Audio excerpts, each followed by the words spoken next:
All right.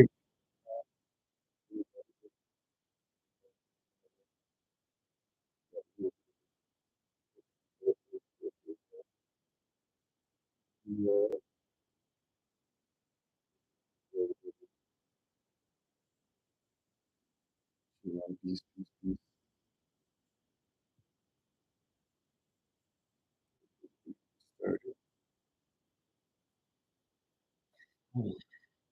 All right. May the words of my mouth and the meditation of mine heart be acceptable in Yahweh's sight. He is our strength and our redeemer, and it is in his name, which is his authority, that we pray, praise, proclaim, project, and protect.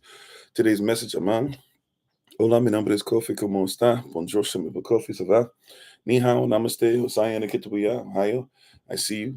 Manut, Wagwan, uh, kamsa, kamsamida, aloha, ciao, habarigani, akuaba, madase, itese, jambo, bibi nikofi, nina franco, kutana na wewe, boker tov, boker tav, grand rising, barakala chum yahava, anai, kwafai, kwachelet, the servants of Christ, mashalam hey. Hello, everybody. I am Pastor Kofi, Pastor Servant of Christ, where we are always changing lives, one mind at a time, being the voice of the voices, speaking the unspoken. Thank you all. Prayerfully, you enjoyed a little bit of the music to get us started. I am here, though. I am present, and prayerfully, everybody's ready to go. We'll see how long. I'm not sure how long we'll be on. Hopefully, it'll be the whole time that we normally are on, but we'll see what's going on. We'll get ready to do our Bible pledge in just a bit. But if you're able to, by the way, if you can stand or if you're able to reference the word of Yehovah in any kind of way, we're grateful and appreciative, and we appreciate love you for doing so. Um, a reminder that at 7 p.m. Eastern New York time tonight will be the regional meeting on Zoom for North Carolina, South Carolina, Georgia, Florida, and the Caribbean. And then at 9 p.m. Eastern New York time, after our live session this evening, at 9 p.m. Eastern New York time, will be the regional meeting for all of Canada and then the Central North region as well, which is Minnesota, Missouri, Michigan, Ohio, North Dakota, South Dakota, Indiana, Illinois, Wisconsin. And I think I got everybody on the list in there. All right, maybe state Iowa in there as well. I don't know if we have any Iowa family at the present time. But thank you, everybody. Thank you. Appreciate love you for being on. Um, I had to take a couple more minutes just to make sure that I was continuing my healing regimen. So forgive me for not being in front of the camera, but we tried to make sure we had a little bit of music playing so you could do a little praise and worship while we're coming on. I don't know if you probably couldn't hear it on YouTube, but thank you all for being on. How you doing, Sister Beck? How you doing, Keith? How you doing, Spike Me? How you doing, Sister Knight? How you doing, K1 and Only? How you doing, Sister Nadine? How you doing, Sister Sheila? How you doing, Tabitha? Big Brother Thomas, Bruda, Brother Richard, Mark, Shalom, peace, everybody. Come on in, come on in. Darius, Wavy Davy, Big Roy, E. Cree, okay, Carrie, Arnett. Is it Arnett Pastor or Pastor Arnett? Probably. It's a gorgeous, good-looking Gemini. All right, how you doing? Dinamar Miar Stevens. I'm not sure if I said that anywhere close to. Please forgive me. Um, what is it? Ticker's got a talk. Interesting name. User 54312. 357. Everybody, come on and save the gimmick. Billy, user 1025, Brother Lamar, Joseph, or yes, Joseph and Brenda. Um, everybody, come on in. We appreciate love you. Thank you so much for being on. And also, as a reminder, too, we talked about it last night, but as a reminder, those of you who are looking at possibly coming to the Philly area, looks like we do have a viable spot, more than likely for October the 3rd. So if you're going to join us October the 3rd, that's a Thursday, the Thursday for the Day of Atonement, right before we go into our, well, anyways, October the 3rd in Philly. Everybody's invited, of course, for Feast of Trumpets on that day for Zoom. Um, but then also, Let's see, Feast of Trumpets. Everybody's invited on Zoom virtually, but those who are coming physically, it looks like we probably have a spot, a park that we can use in a specific spot. It sounds like in the park that we're going to be allowed to use for a couple hours at least. And we invite you all to be able to come and participate. If you'd like to help set up, you can come about 6:30 p.m. Eastern New York time. If you come, but we're going to start at 7 p.m. Eastern New York time, and really, we're just going to be bringing food in ourselves and enjoy the word, and then enjoy some fellowship, and so prayerfully we'll be able to see you guys there on that date. We are looking at, because we were trying to do something for those who were in the DMV area and stuff. It was supposed to be this weekend, but we have a lot of persons going through a lot of different things in the DMV. So I will reach out to everybody, kind of see, hey, can we manage something, even if it's not this Saturday, maybe next Saturday or something.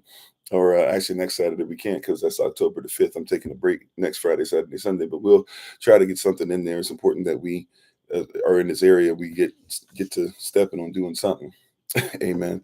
So prayerfully we'll be able to catch you guys, see you guys very soon in the area as well. So thank you all for being on. Appreciate, love you. And let's go ahead and get started. If you want to go ahead and put your Bible in the air, your right hand or your device, and just repeat after me. This is my Bible. This is my sword. And this will I trust. For Yahshua is Lord. No sword of God shall ever be heard. For this is my Bible. And this is Yah's word. Adsham Yahweh. Aman, which is in Yahweh's name. Amen.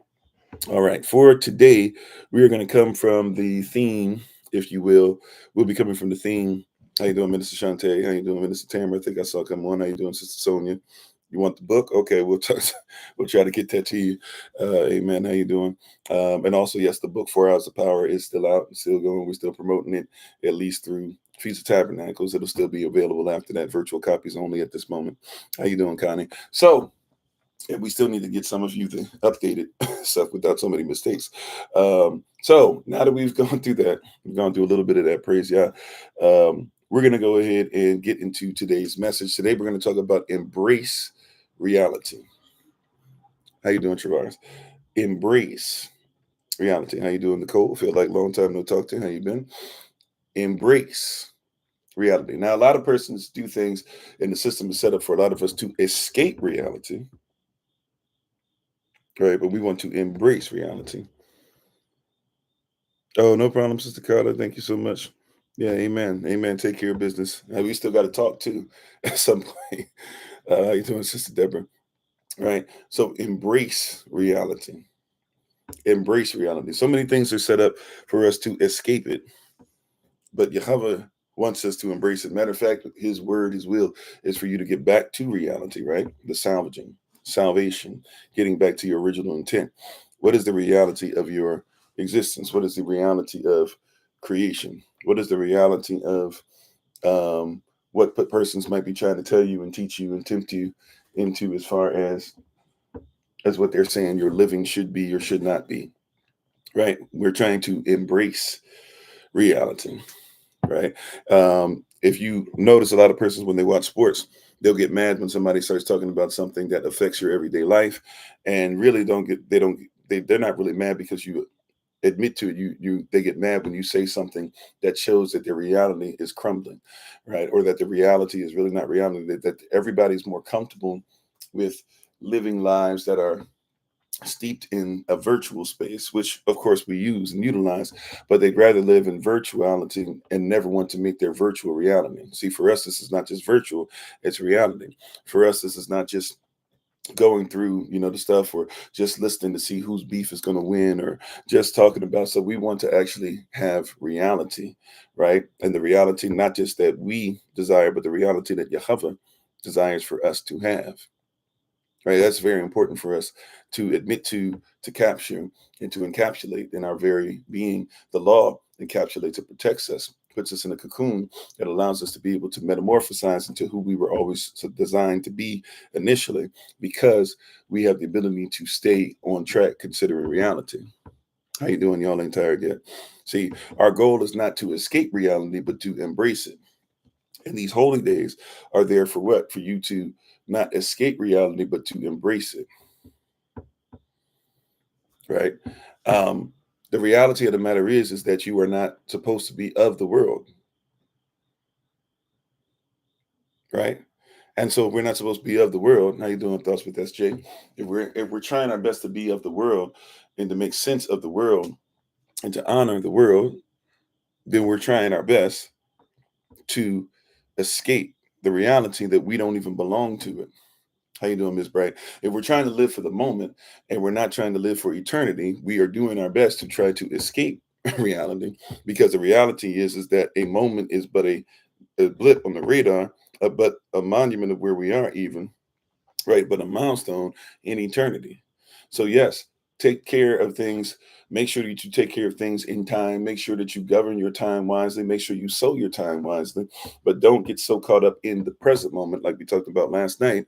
Don't get so caught up in the present moment that you become disobedient. For as we talked about last night, Matthew chapter 6, starting at verse 25, reading through verse 34, that we discover that we have no business being concerned about even what will happen tomorrow, right?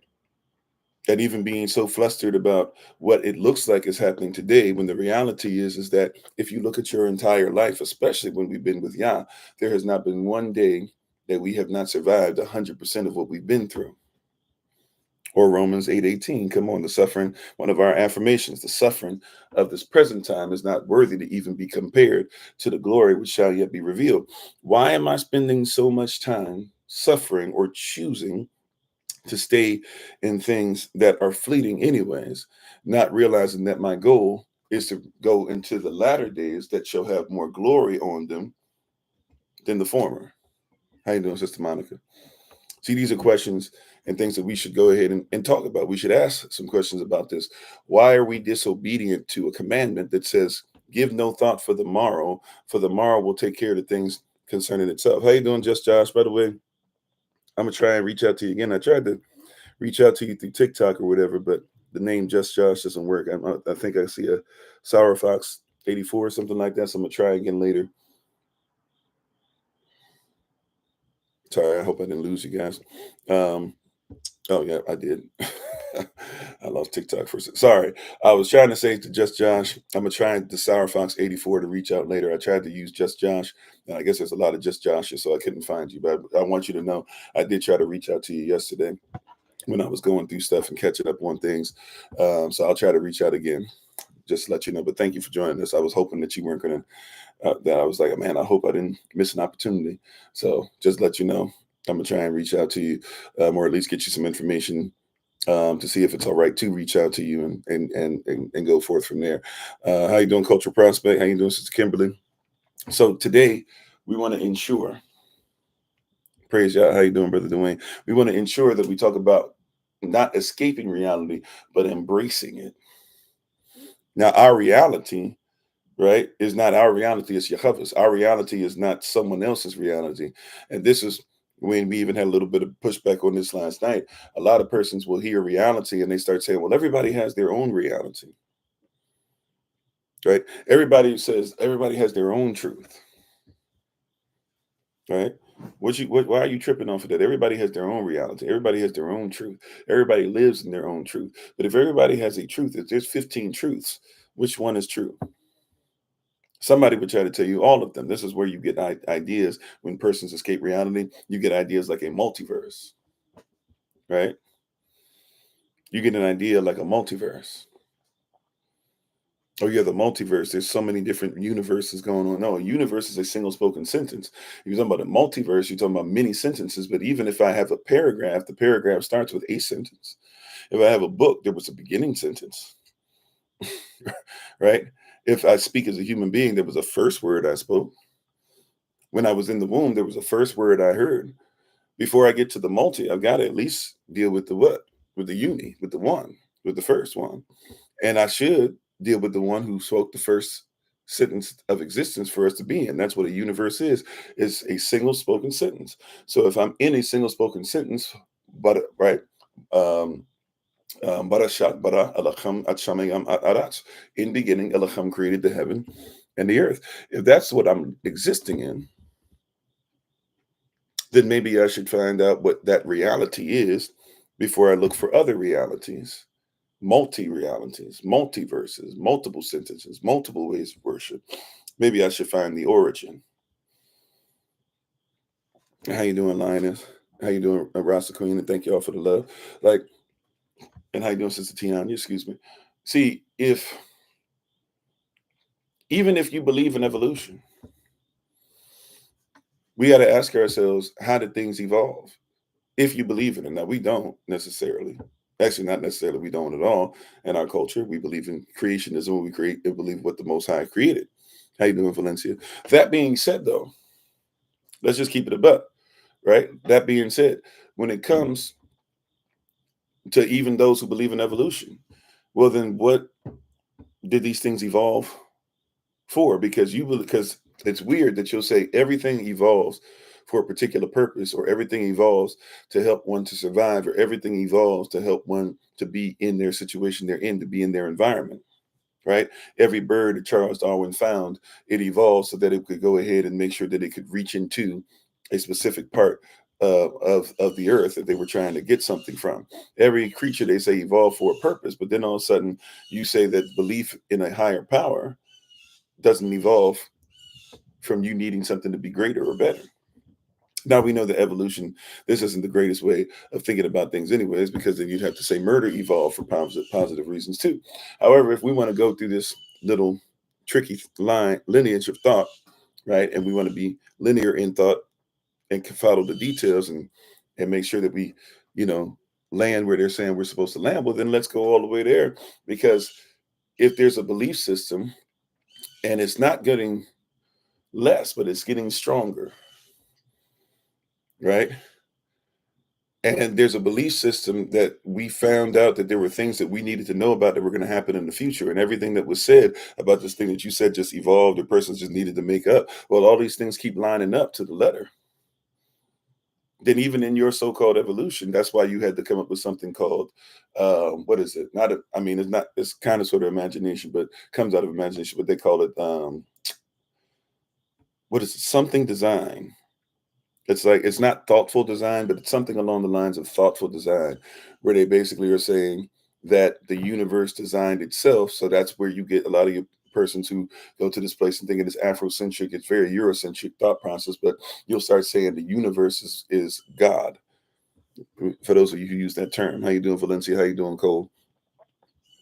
How you doing, Don? I guess somebody got to you already before I had a chance to see what you said, but thank you. Even if you said something negative, thank you for stopping for a second.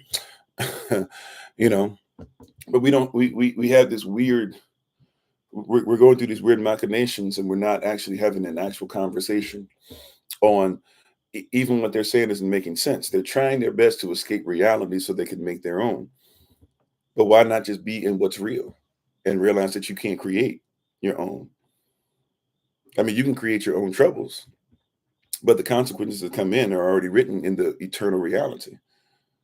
There's an eternal space that already tells us that if you do this, this is what you have to give, right? Give and it shall be given unto thee. How you doing, Donovan? How you doing, Lion? Is 7. See, give and it shall be given unto thee. There has to be. You hear what I'm saying? There has to be. I'm going to say it one more again. There has to be a consequence that's real. And everything that you do, there has to be a consequence. Everybody you say you serve, there's a consequence. How you doing, double OG, triple OG? Everywhere that you say that you're going to walk, there's a consequence. Every word that you speak, there's a consequence. The clothing that you wear, persons are going to look at you a certain way. There's a consequence.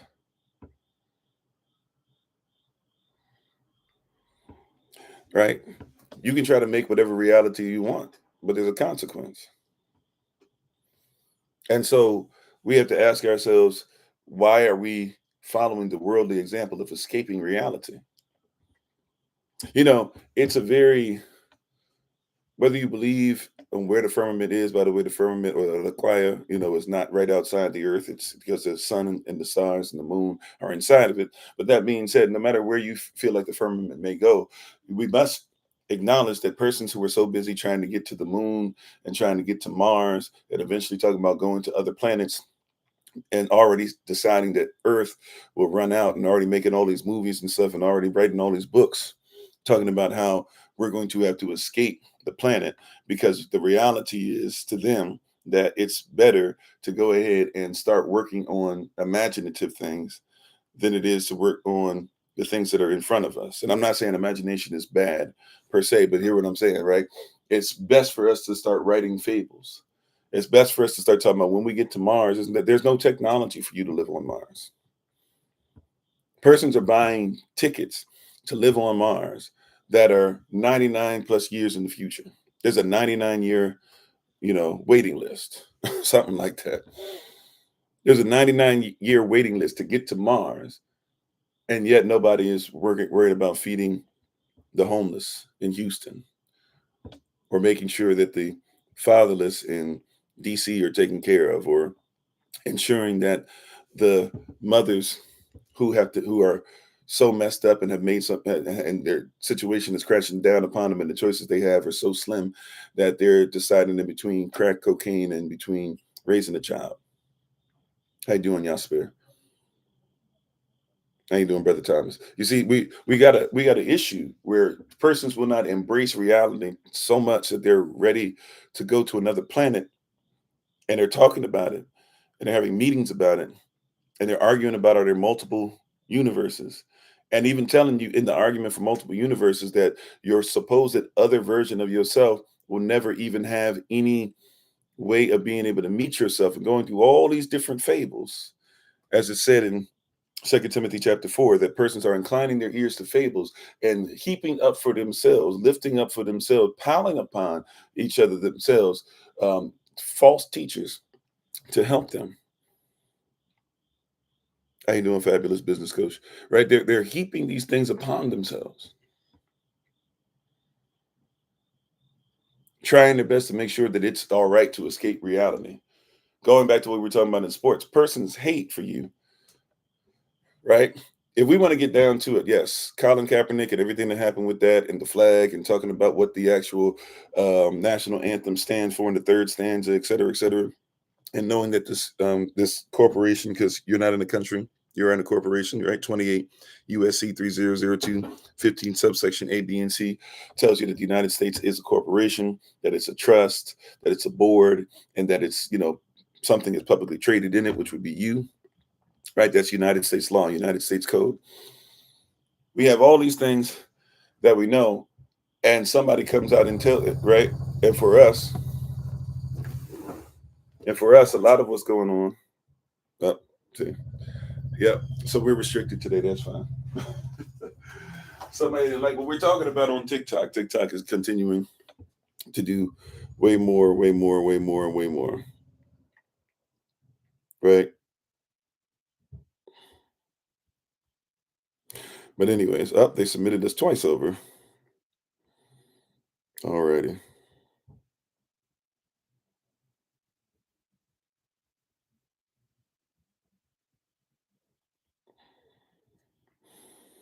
Alrighty. Okay. Well, it is what it is. So we're just going to have a few people on today, and that's all right. Hey, man, they're trying their best to make us lower and lower and lower. We might have to flip the script on them and do something else, or maybe, I don't know. But anyways, so as you can see, even in this, right? If somebody comes on and talks reality, and not even talking, we don't even have hundreds of people on. We don't have thousands of people on at the same time. We will have thousands that listen to it later on, of course.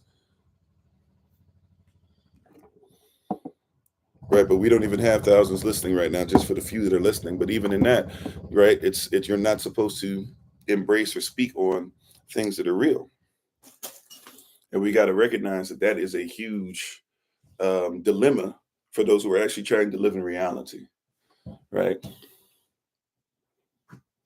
you have to realize that you're being given stuff that's modified.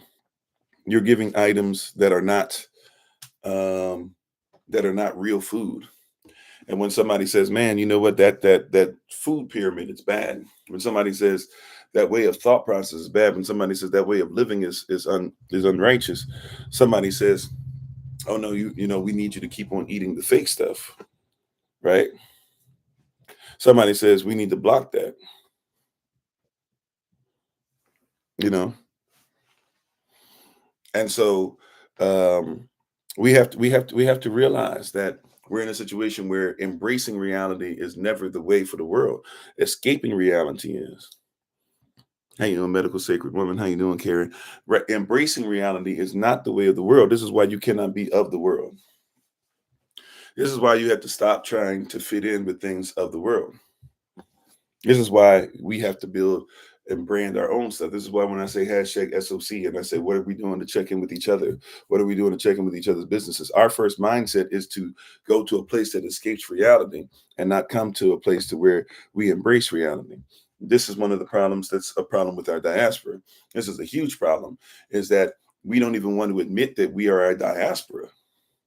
Because in order to do so, you have to embrace that reality, right? In order to in order to say we are a diaspora, you have to say I don't belong in the world. And that's really hard for a lot of persons.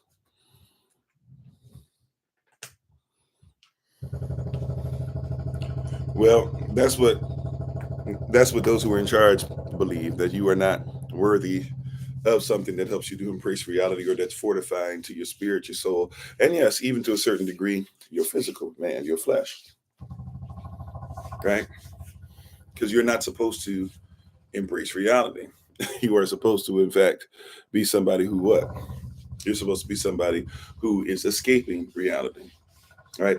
The reality of the matter is that the same persons that tell you to go to school will not tell you that that the persons who started your school system just recently, by the way, your school system you're in only started in the 18 and 1900s, right? You're going to preschool, kindergarten, elementary school, high school, eventually, you know, junior high school, and then college, university, etc.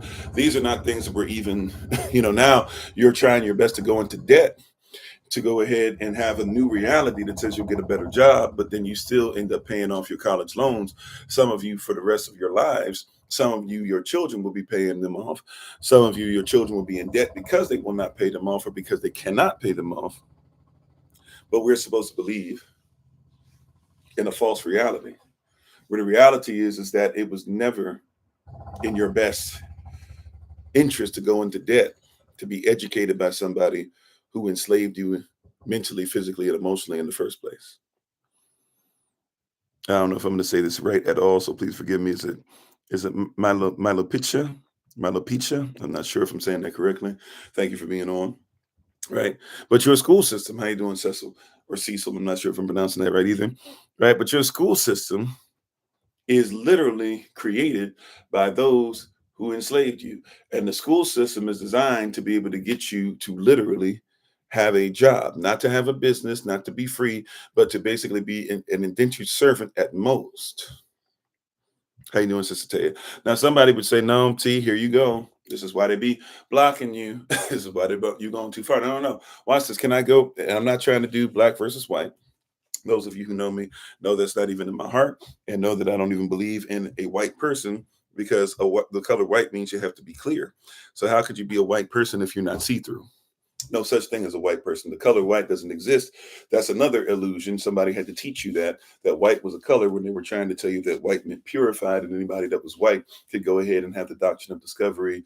They could go ahead and have evolution. They could go ahead and create something called race, which is actually a competition, and then became synonymous with species to you. And so you think there's different species of human, et cetera, et cetera. This is not our culture, right? But the color white doesn't exist. If something is white, it is clear. So when the Bible says you can be white as snow, it would have been referring to clear as snow, because snow is not white. Snow is clear, right? There is no color white. The whiter something gets, it means the less color it has. So if somebody's not see-through, I'm sorry to tell you, they're not white. I'm sorry to tell you, right? If somebody's not clear, they're not white. Okay. Right? If you have a white blood cell, there's no color to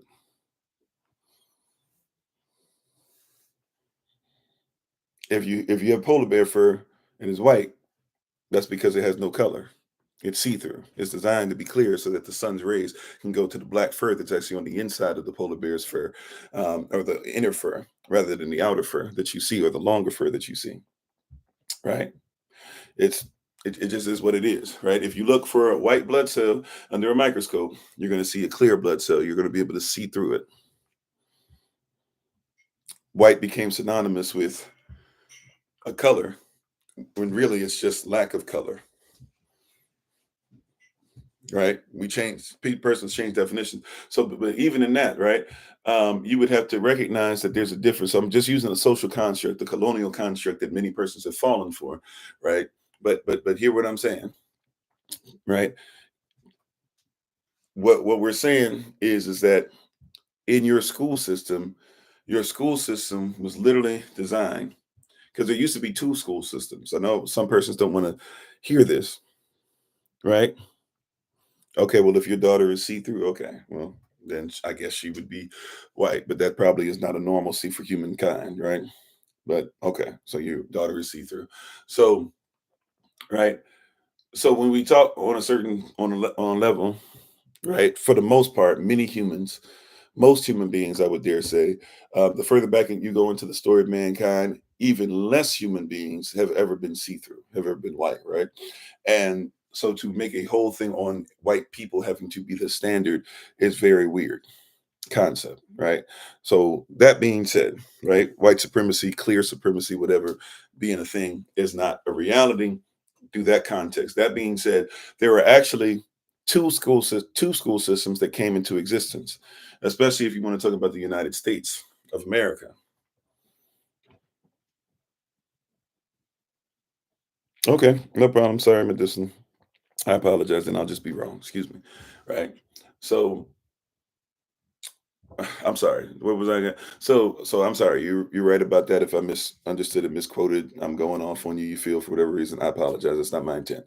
I'm sorry. So when we're going to white persons, right? As far as white persons versus black persons, which is really what I'm trying to indicate, is that that's a made up thing in and of itself. To get a bunch of so-called white persons to believe they should be like the 1% of 1% of 1% who look down upon them as well, you ended up with two school systems. You had a school system where everybody was supposed to just be somebody to end up working for the system, right? And so now, and so now, okay, thank you for correcting. So and so now, um, and so now we have gotten to a place where we don't recognize two systems came to being. That became the so-called white school system and the so-called black school system. Now we could also say maybe you want to put it as people of color system, etc. But you really had kind of a white school system and a Negro school system. If you were a Jew, you kind of fit in wherever you did. If you were an Italian, you fit in where you did, because yes, those persons weren't even considered to be white enough anyways, because they had one drop of black blood. One drop of black blood rule was in effect, and in many ways is still in effect, right? So when you get to this spot and you're dealing with what's going on there in the school system, you had two school systems. The white school system was basically trying to get you ready to get a job or to be to be labor. That was it. But your school system was different because you were already considered to be the lowest of the low and you were segregated, right? This is reality. What are we focusing on today? We want to embrace reality. We don't want to deny it. We don't want to go ahead and escape reality. We would love to embrace reality. Okay. So in our embracing of reality, let us be very, very clear here. Right? How you doing, Jose? In our embracing of reality, let us be extremely clear. Your especially if you're in the United States corporation, you were affected like this in other places, but maybe you didn't go through the same linear way of getting to where we got to, right? You might have gone through another tree to ultimately get to the same point, right? But hear what I'm saying. You you basically ended up having to create your own school system, and you were already segregated, which meant that if you were creating your own school system, you were not Until later on, when everybody was like, hey, we got to come together. We got to come together. And I know I get it. That's what everybody's saying. The goal is to come together. And I'm not saying we should be against integration, but you had more power in segregation. You had business in segregation. You had money for yourselves in segregation. We always just think of segregation. Everybody was poor and broke and destitute. You had your own spots. Now, if your spots got started doing really, really well, you had to start faking like it wasn't doing so, or they might hit you with a Rosewood situation, a Philly situation, a Tulsa situation, a Wilmington situation. The list goes on and on, right? You said facts. Just watched a segment last night on PBS called Segregation Scholarship that talks about what we're speaking on. Yeah, come on, right? I haven't seen that one. Maybe I don't know. I'll try to look it up, or maybe if you can remind me or something. That sounds like it'd be very interesting. How you doing, Sister Junkie? Right? But we had to out of necessity build for ourselves. See, the two times you're diaspora, and I know persons are up there saying, "Uh-oh, is Pastor Kobe saying we done with white persons?" No, we're not.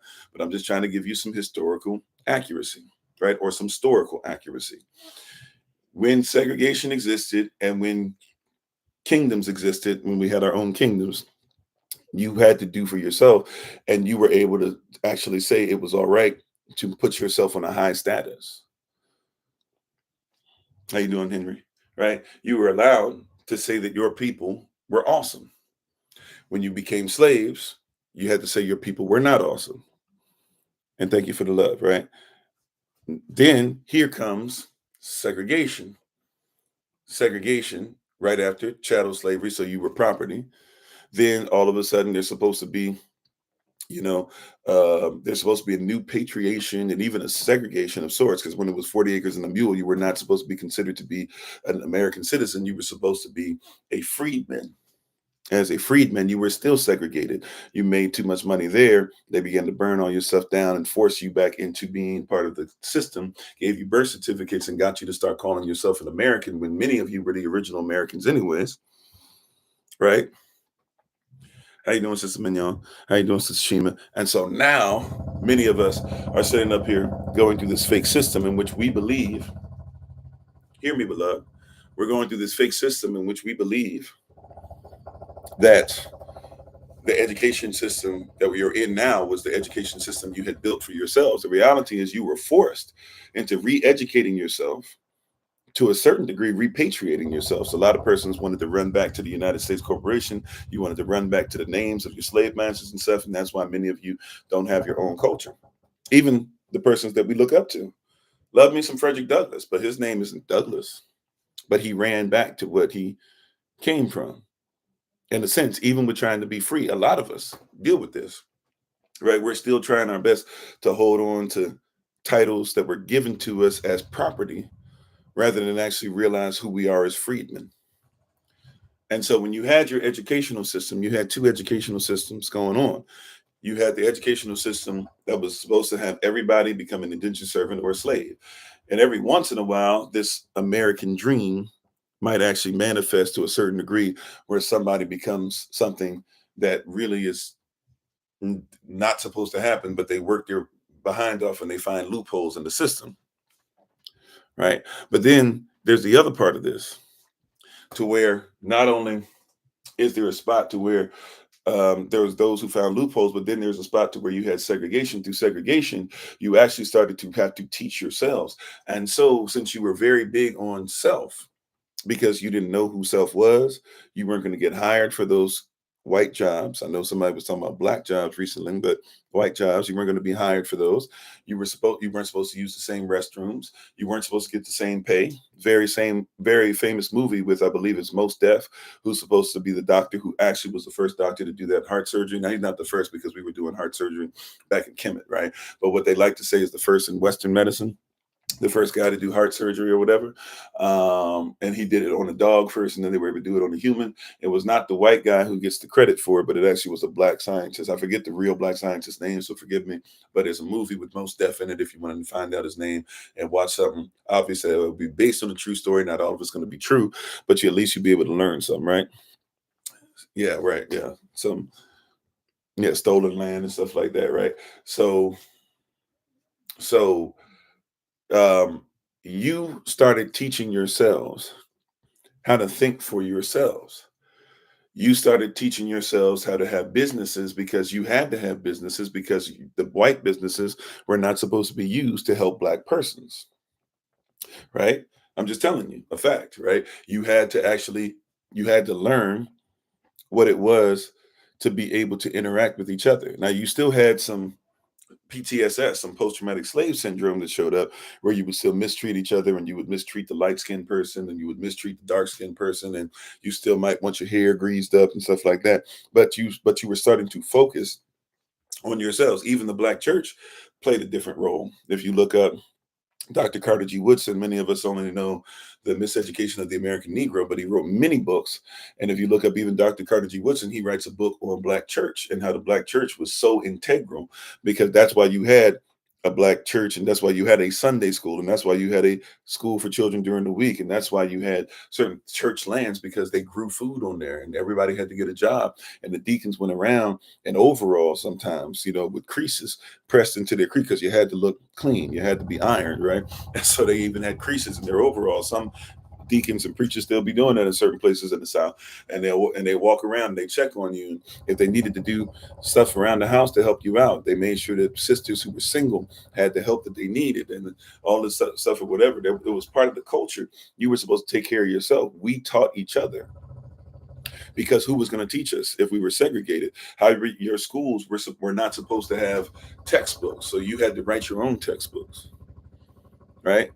You weren't supposed to speak that well. That's why one of the compliments that you'll get sometimes is, "Oh, you speak so well."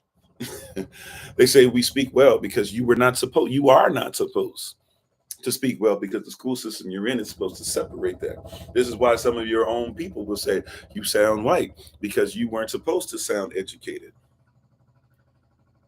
right?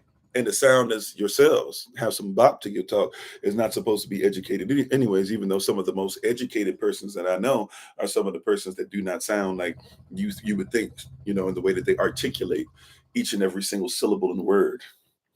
Matter of fact, some of the most intelligent persons will lie to you and tell you that there's silent letters. There's no such thing as no, it's cano, right? Right. No is no. Kano is Kano, but they'll say no, right? But it's because they're not even ignorant of the fact that they have bastardized the language that they supposedly say is theirs. There's many different things going on. But anyways, to focus on this, I'm trying to get to a place where you realize we are so busy escaping reality, we do not even recognize the reality that we actually taught ourselves. And that's how you got the first blah blah blah to do this and that. It's when they recognize what we've been doing. There is no cell phone without you. You taught that to yourselves. There is no traffic light without you. You taught that to yourselves. There is no refrigerator. There is no ice box without you. There is no air conditioning without you. Just because history won't admit to the sister that did it, even though it's starting to, but even though history wouldn't admit, his story wouldn't say the sister that did it deserves any praise.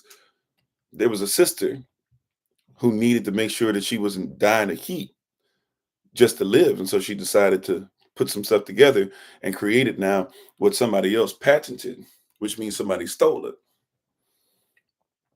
And we're so worried about what somebody else is telling us, not realizing that that person is a thief.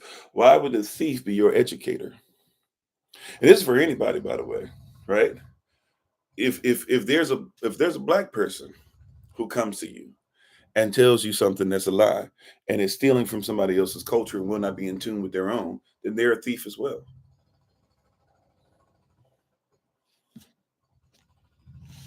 Yeah, define something doesn't mean that you subscribe to it. It ain't about black or white, it's about righteousness. Yeah. And by the way, like I said, with these terms, I'm talking about black and white because of the social construct, but also too, it's important that we recognize once again, there is no such thing as white. And then we go to the point where there's no such thing as a black person, but even in that, you're not in tune with your culture. Black has never said that everybody who walks around has to be way darker than my hair. I just want to put that out there as well. Black has never been, right? Maybe Adam was, but even Adam was considered to be so red that he was considered to be black. Esau was considered to be so red, he was considered to be black. You guys are so busy listening to other persons, especially of our who say that they believe what we believe. They're busy telling you that Esau was red and he had hair, and therefore he was a hairy white guy from the Caucasus Mountains. As if anybody was living in the Caucasus Mountains when Esau was born. And Esau was a twin with Israel. In your mind, you're trying to say Esau was extremely white. And it's possible. It is physically possible. This can happen. Very rare, but it is physically possible. But you guys are going, Esau was extremely white. That's what we want to believe in these colors that we've been taught. And that Israel just came out blackety black, black. And so you don't even look to see if Esau is in your camp because Esau looks a little bit like. A matter of fact, if you remember Ezekiel 35 is telling you specifically you got to speak against the mountain of Esau. That means Esau lived right down the road from you.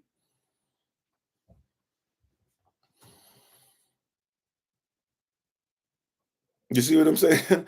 Esau was right down the road from where you lived. If you weren't careful, you could mistake what Esau was doing for you. If you weren't careful, you could mistake Esau for you. Now, Esau himself was hairy. Who knows if everybody else who came out of Esau was hairy? That's just something that persons say, but we don't know.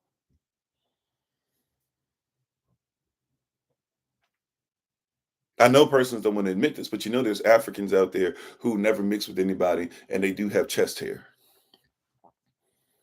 You know, I remember they used to say something. This was like, no lie, like 9 years ago. I was still people like for the first time, to be honest, in life, I was listening to persons try to tell me that if you're African or that there's no way that persons who were in the Americas could have any African descent whatsoever because Africans can't grow long hair. And I was like, excuse me, what? And they were like, yeah, Africans can't grow long hair. I was like, huh. When did that, like I didn't even know that was a thing. But you'll be careful. You got to be careful what you learn. Like there's no such thing as anybody who can't grow long hair. There are persons who don't necessarily take care of their hair and could care less. There's persons who shave their hair. There's persons who do things to their hair to keep, but there's no way that you could honestly believe that and I'm talking about when we say African, I know there's many different African nations, right? But there's no such thing as somebody who can't grow long hair. But that was a thing. That was a thing apparently. Like I found out about 9, it might even be 10 years ago or so. But I remember watching the video, then I was like, wait a minute, let me look this up. And I was like, oh, there are persons teaching. That's our persons, our people that were teaching that you can't be African if you have long hair. I was like, Maasai tribe? The actual tribe that calls themselves Esau? South Africa, Ghana, Nigeria, Ethiopia. Yeah, something not making sense. Right? Yeah. Even there's persons that believe, now it's not really true, but there's even persons that believe that once you pass away, that your hair keeps growing. Now that's not really true. That's not really accurate. By the way, Kemet, I mean, everybody's trying to be Egyptian, but you should be, which is really them trying to be Kemetic, which is really them trying to be Cushitic. And we know that those persons, when we find them, their hair is still intact. Your hair doesn't keep growing, it just stays there. And if it's mummified correctly or if it's encapsulated correctly, it's not going anywhere. And so you can actually see the types of hair that they have. And a lot of their texture, some of their pharaohs is like this. Not all, but a lot of it. Yeah, the math ain't mathing, right? But we've been taught by somebody else's system because their system is designed not to get you to know about yourself. Remember, there are two types of school. There were segregated schools, and then there were the schools for everybody else. And you were in segregated schools, you started coming into a thought process concerning yourself. So you had to become your own business owners. You had to become husbands and wives. So you had to learn about certain things. You had to learn about home economics. You had to learn about sports because if we were going to do sports, it was going to be your own leagues, right? So you had to have the Negro leagues. You had to have the Harlem Globetrotters because they weren't going to give you the opportunity to play in the so-called better league, even if you would beat the brakes off of their so-called better players. You said it's a dehydrating of the fatty tissues in your skin, which extends the follicles and nails. Well, that, but also too, as the skin goes down, that's really the more of the effect as well too, right? Yeah, that it actually gives even the impression too. So yes, it can extend a bit, but also it gives the impression that as your body is shrinking, your hair is also growing too. So it's two things working together, right? So yeah, but I'm with you. Oh, no, but I'm just saying, like some persons believe literally that, like, if you leave something in somewhere, because they try to use this against us too. Well, the ones that they're finding in Kemet, they didn't really have long hair like that because your hair kept growing and they did so well mummifying. It's just really weird stuff that we have to be aware of. Like we were talking about even that whole thing earlier as far as race. Race meant competition. Then somebody said animals competed against each other, so they had races. Then they started assigning races to the animals. Then they started saying races and species were the same thing. Then they started saying there were human races, not a human race, but human races, human competition amongst each other. Then they started saying, well, humans evolved from different animals, so therefore white persons evolved from this animal, and black persons evolved from this animal, and red persons, this is what the language they use, evolved from this animal, and yellow persons evolved from this animal. And so that's why y'all even call Asian persons yellow, right? Or at least you've heard of it. And the reality is that no, like somebody told you these things about these races. So you had to educate yourselves. And so during segregation is when you actually became your greatest as far as the intelligence, right? And the ones that were birthed out of segregation, or basically you see them at some point working towards integration, or even while others are working towards integration, still fighting against it in the 60s and 70s, right? When you see this coming take place, you say, wow, this is ingenious, or these persons really were working this, or how did they get? Because they came from a place of they were taught, or their fathers were taught, their mothers were taught out of a system that said, embrace yourself and learn of yourself, right? And don't try to fit in. So there were those who were trying their best to say, hey, we can fit in. And once everybody fits in, everybody gets together. Problem, though, is no matter what color you are, if you're evil and you try to fit in, or if you are righteous and you try to fit in, but if everybody's not righteous, then it doesn't matter, right? If everybody's not of right lawful standing, then those who are lawless, you probably shouldn't integrate. If everybody's lawless, but we're trying to put you in a righteous environment, you'll turn the righteous environment into lawlessness. Why? Because you have to abide, they have to match. And I'm not trying to say now, I'm going to be very careful. I'm not saying all white persons are evil. But hear what I'm saying. Any integration doesn't just mean white and black, right? If you put cream in your coffee, you integrated the cream in the coffee. You hear what I'm saying? Right? Like sometimes, once again, we're so mystical with these words, we're not practical. Any type of integration means that it's two becoming one, basically. And if it's right, your marriage is an integration. It's two becoming one. And if you have two unrighteous folk coming together, expect some wild stuff to be born out of that marriage. Right? And it's time for us to embrace reality that we keep trying to integrate with the world and are trying to figure out why we don't fit in, or why it's not what we thought it would be. We're trying to integrate worldly theology and worldly ideology and worldly ideas, worldly themes, worldly concepts. And it's messing us up. You said, I've always wondered what happened to those copper colored people who fought against integration, what they wrote and where I could find it. I mean, there's some stuff. Minister Bertram actually has some really interesting stuff on that. If you're able to reach out to him, or if you ever want his info or whatever, just let me know. Text me, remind me, or send me a message. But he's got some stuff that's really, really interesting as far as natives and Israelites, and what the natives themselves said about themselves, and what persons in Tennessee even said about them, and stuff like that. Especially depending on what kind of branch of those nations, of the natives that you are from or a part of.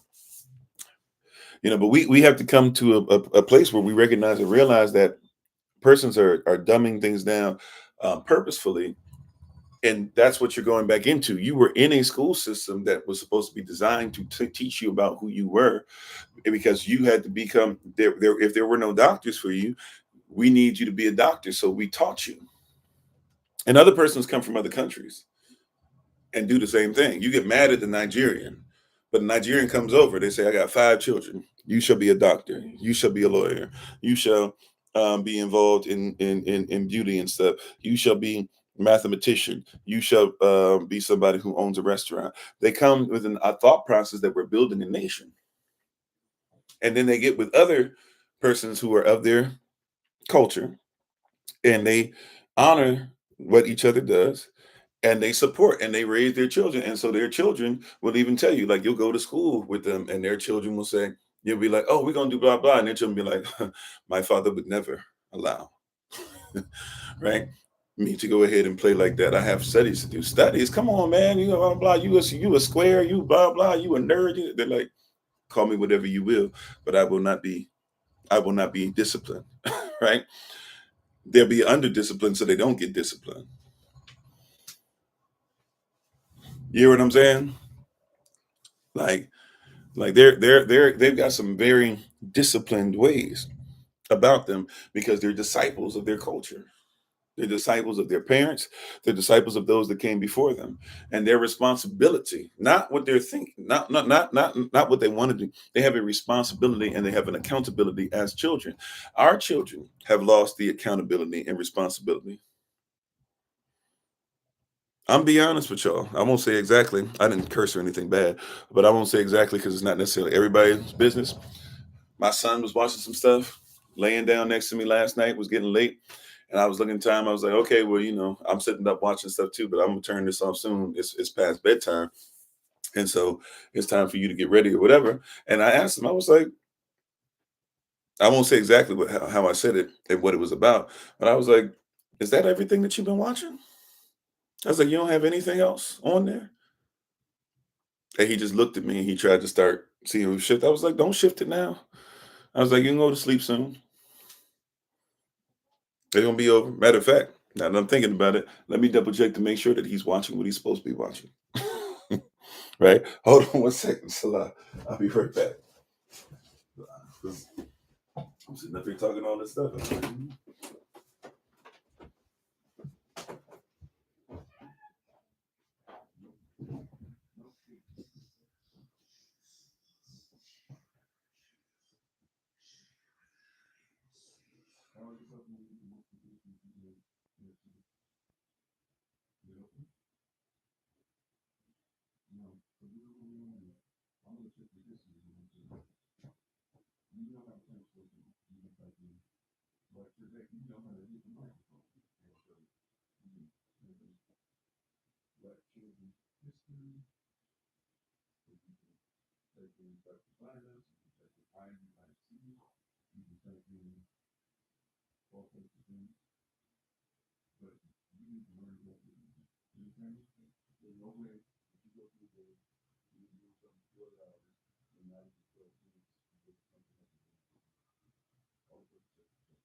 I'm sorry, y'all can hear some of that. I just realized I owe him an apology. I apologize to anybody.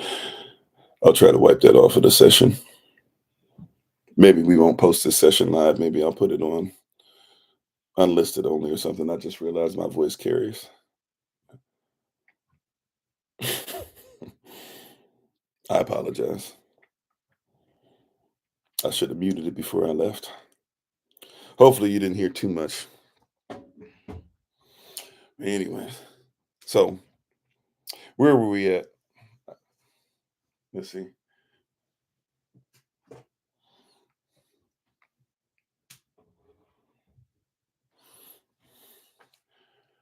Let's see.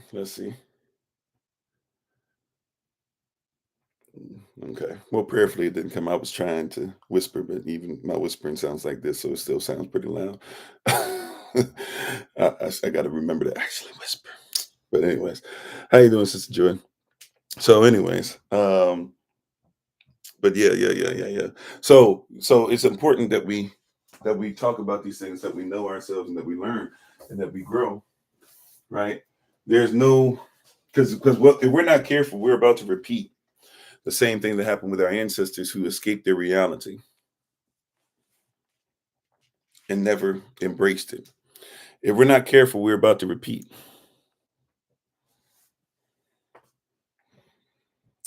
Yeah, exactly right, Minister Shante. If we're not careful, we're going to, there's nothing worse. Like, I don't even 100% agree with this, but I get where people get this from, right? The whole PK thing, preacher's kids. There's pressure on being a preacher and having babies because everybody assumes, first of all, that we can't make mistakes, that we don't need help, that we have the assistance that we need all the time because we are supposed to be the man or the woman of God, right? And all that. And so they expect that they forget that you can raise your child right and they still have choices. But that being said, there's a lot of pressure because what happened is, how did we go from all these great names of the 60s and 70s to like a lot of persons couldn't even tell you about a Sister Soldier or about a Dr. Amos Wilson or Dr. Francis Cress Welsing or Dr. Tunde. They can't tell you about Sankara.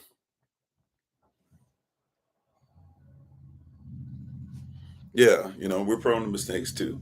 But like if we're not careful, we're going to do the same thing, but even worse, because who has been our leadership? Who has been our example?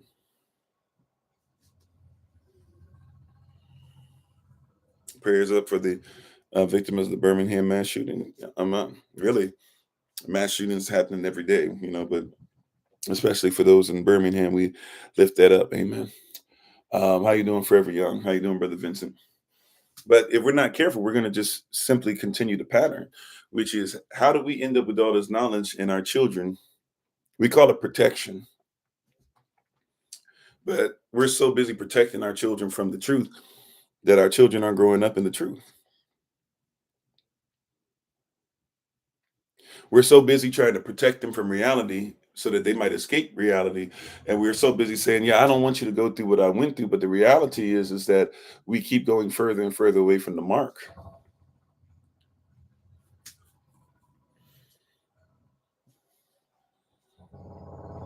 Yeah, there's some persons that are martyrs. There's some that are still alive. And we don't even give them credit. We don't even honor them. We don't listen to their voices.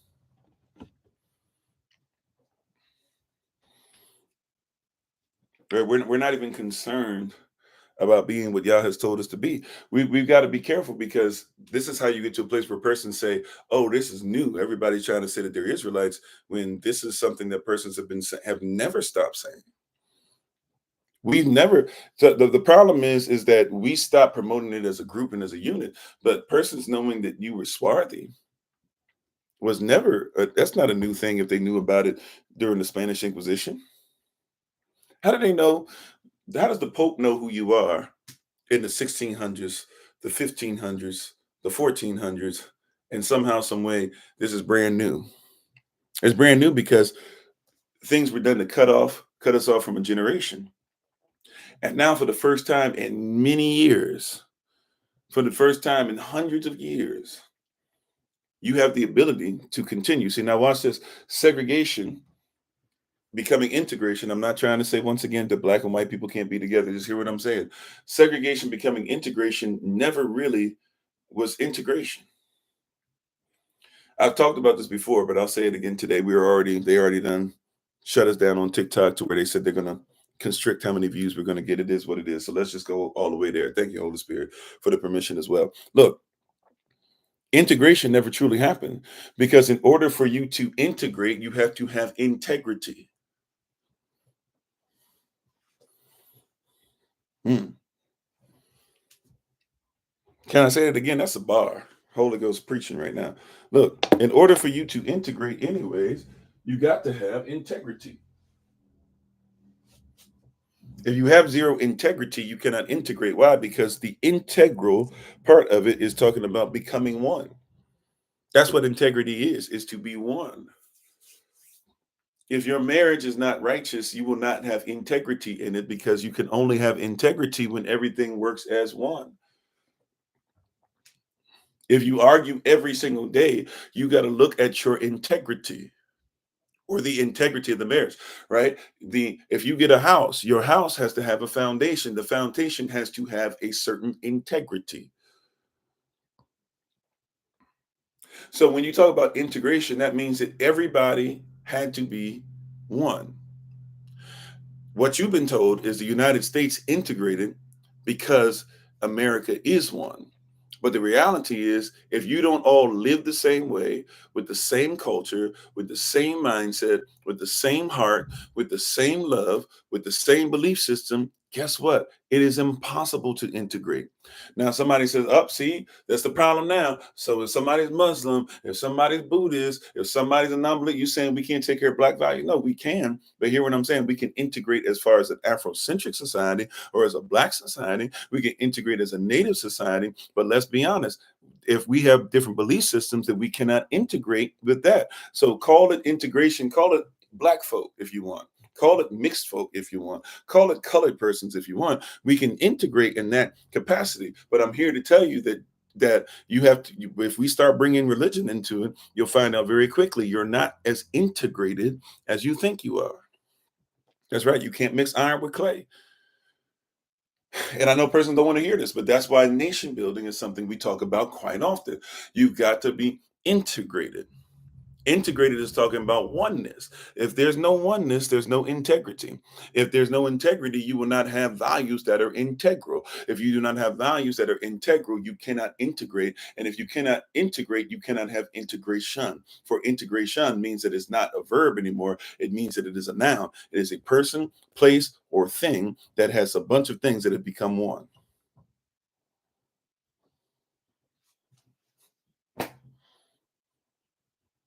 We're trying to escape reality. And the fact of the matter is that you have to embrace it. The reality is that if you're going to be Israel, if you're going to be grafted, if you're going to be about the word, etc., you must become one with it in every facet of life. See, in your mind, you were taught integration was white and black came together. But did all belief systems come together and become one? Now, you got to be careful with that too, because that's some of the new age stuff. But we haven't quite got there as of yet. You're seeing it's coming that way, but we haven't quite got there as of yet. But if you're going to integrate, I'm coming down whichever street you feel uncomfortable today. If you're going to integrate, beloved, if you go to a what they call it a multicultural church, then that means that all cultures must become one. If all cultures do not become one, it's not multicultural, meaning that you can't have a multicultural church. I'm sorry. I'm just trying to tell somebody. I know there's a pastor out there that's trying to get you to show up. And he's trying to say, hey, come over here. We don't even care about culture. I'm sorry. I cannot attend because I know that you cannot be multicultural, for there's only one culture in the kingdom. And if you have any other culture outside of that, I can't show up. So if you're black, but you're doing voodoo stuff there, or voodoo, or modernized voodoo, or hoodoo, or etc., at the end of the day, I can't show up because it's a different culture than what the kingdom allows. I cape up for the kingdom. I protect the kingdom.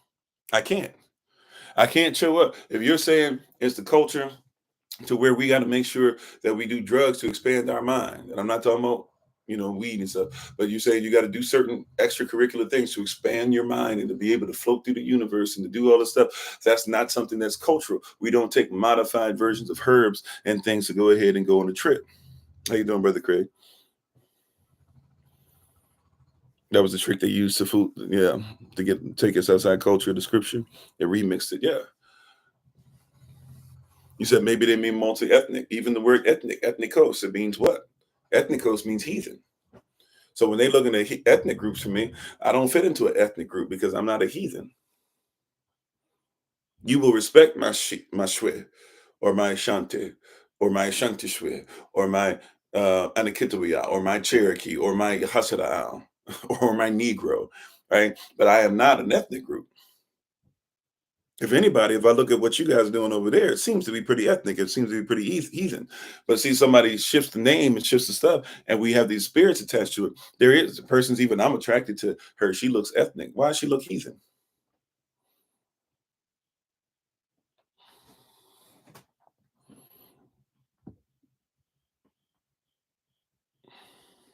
You said people do ayahuasca, sure, right? What does ayahuasca do to the body? If you truly believe, now look, that's for each their own. I don't believe that ayahuasca has you be sober minded. Right? Like it's important to know that like you can drink alcohol, but you're not supposed to get to a place where you are not sober minded. You can go ahead and have different herbs. Herbs are made by the Most High, right? As long as you remain sober minded. Some persons are so dependent on herbs. Some persons, when they have the herb, by the way, I don't even find this a bad thing for those that are Rastafari. If you're somebody who actually takes your herb and you pray over it, if you eat, drink anything you're putting in your body, if you smoking something, you should probably pray over it. Just make sure though that it's something that's righteous, because if you're asking for Yah to bless something that's not righteous, He won't be with you. Now, if you're worshiping, some people go to a place this is really odd because Rastafari don't do this, but some people actually begin to worship the weed itself. That's when you start getting to a weird place. But if you're gonna smoke, if you're gonna roll your own cigarette and it's gonna be a natural cigarette, natural tobacco, pray over it. If you really believe, by the way, it's okay to eat it, you probably should eat these things and not necessarily smoke. But maybe you're actually trying, like if you do those things, by the way, when they do, they're trying not only do that, they're trying to actually help themselves be pure. They might even be trying to smoke something out of their lungs. Some persons, some tribes, branches, some nations, they actually did try to, started doing it and just started doing it just for the sensation. But I'm saying anything you do, it should be righteous and you should be prayed. But if you're coming out of if you have no sobriety of the mind, if the pneuma is no longer sober, if the spirit is no longer sober, then that's when we have a problem. That's why wine is, a lot of your liquor stores are wine and spirit stores. Wine, liquor, and spirits. So spirits max in a lot of places, or they have spiritual stuff on there because they know you're about to have your spirit go on a journey, because your soul is going to have a hard time keeping up with its integrity because you're about to not be sober minded, right? And some persons are drinking to do what? Like, what are we talking today? To escape reality. We don't want to escape reality. We want to embrace reality. A lot of persons are drinking and smoking and doing all this stuff because they're trying to what? They're trying to escape what Yah says to embrace, right? Embracing even who you are. Many persons are running away from that.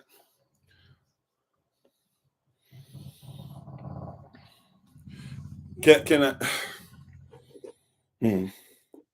I don't want to sound mean, so I hope you guys you know my heart prayerfully by now. I'm not trying to sound mean when I say what I'm about to say.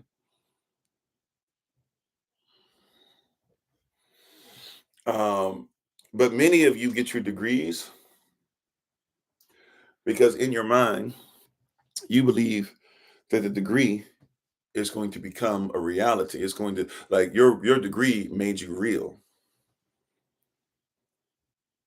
I'm not mad at anybody who gets called doctor or whatever, or you know, whatever PhD, whatever MD, whatever DDS, etc.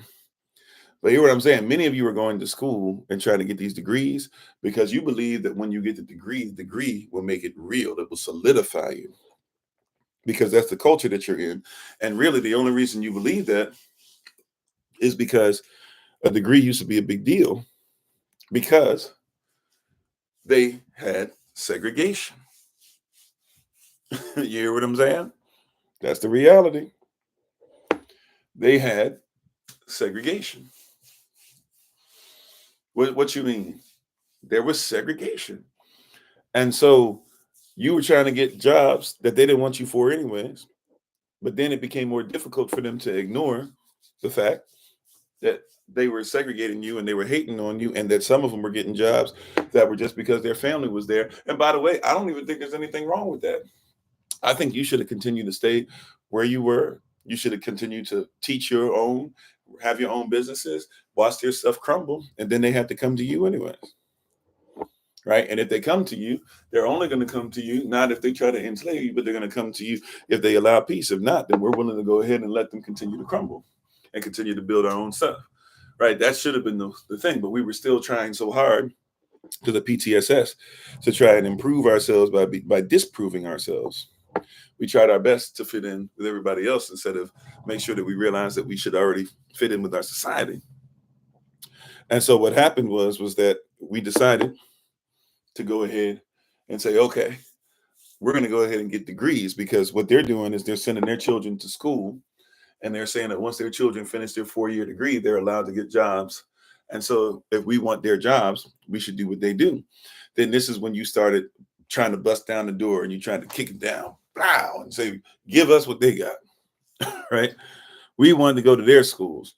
We want to have their stuff. You started going even to HBCUs, which, by the way, weren't started by you. It was started by them anyways. But you stopped even going to your HBCUs over time. And you started saying, okay, we got to go to their stuff. We got to go to the PWI. We got to go to Texas. We got to play football at their places, even though your stars were coming out of HBCU. I believe persons like Shannon Sharp and Eddie George, and I think Bo Jackson. No, was Bo Jackson? Bo Jackson might have not been, but you had many different stars that were coming out: baseball, football, basketball, coming out of HBCUs.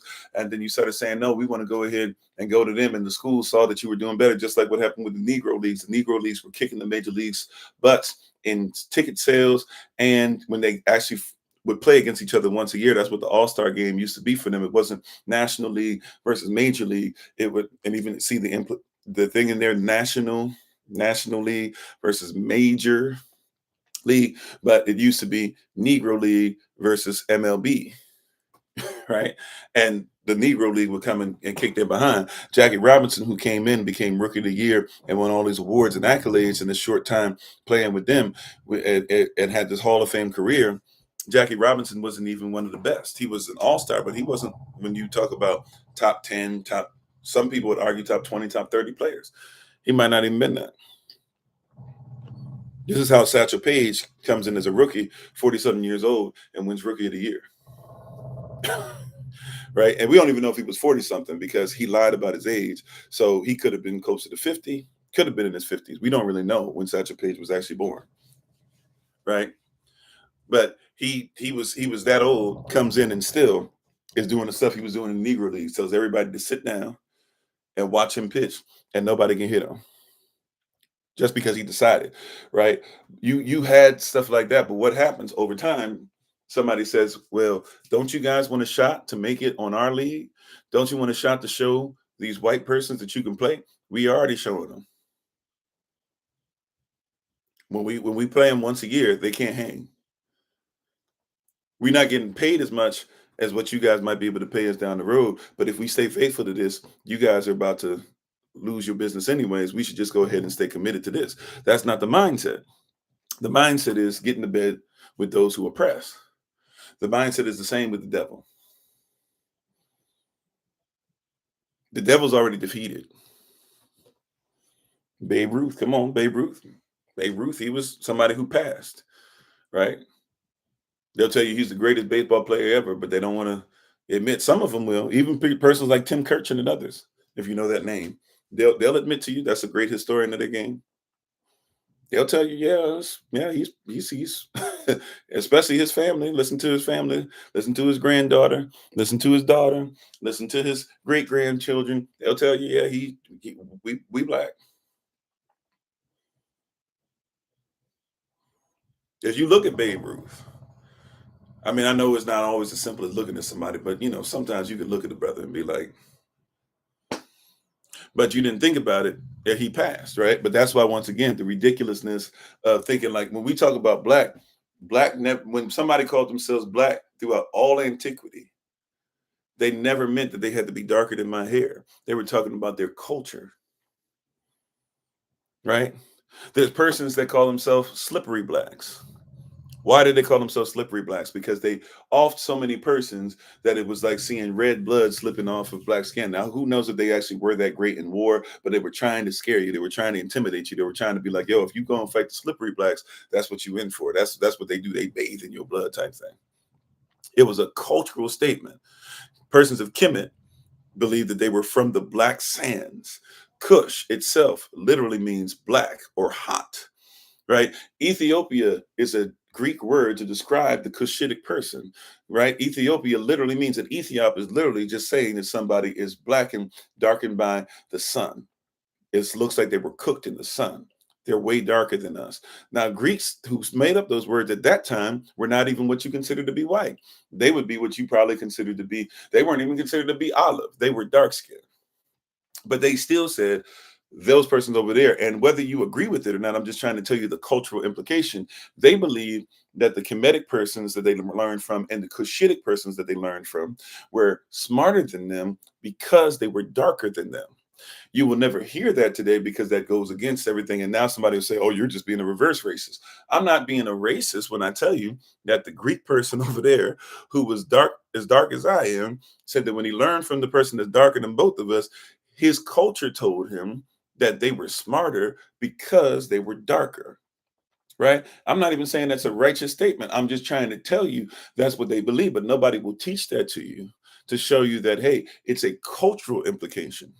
A Negro can be the same color as a Moreno, but a Negro, right? Negro y Moreno, y'all think that that Negro means black and Moreno means brown. Well, yes, as far as cultural implication, right, or as far as what they're using for certain color system, but really Negro to them was interchangeable with those who were Israelite. So if you were an Israelite in Spain, they would call you a Negro. If you were just a regular black person in Spain or a regular brown person in Spain, they call you a Moor. You could be the same color. You could be you could be a blackety black Moreno and be a Moor. But if you were a blackety black Israelite, you were a Negro. You could be a light skinned Moreno and be called a Moor. And you could be a light skinned a light skinned Israelite, and they would call you a Negro.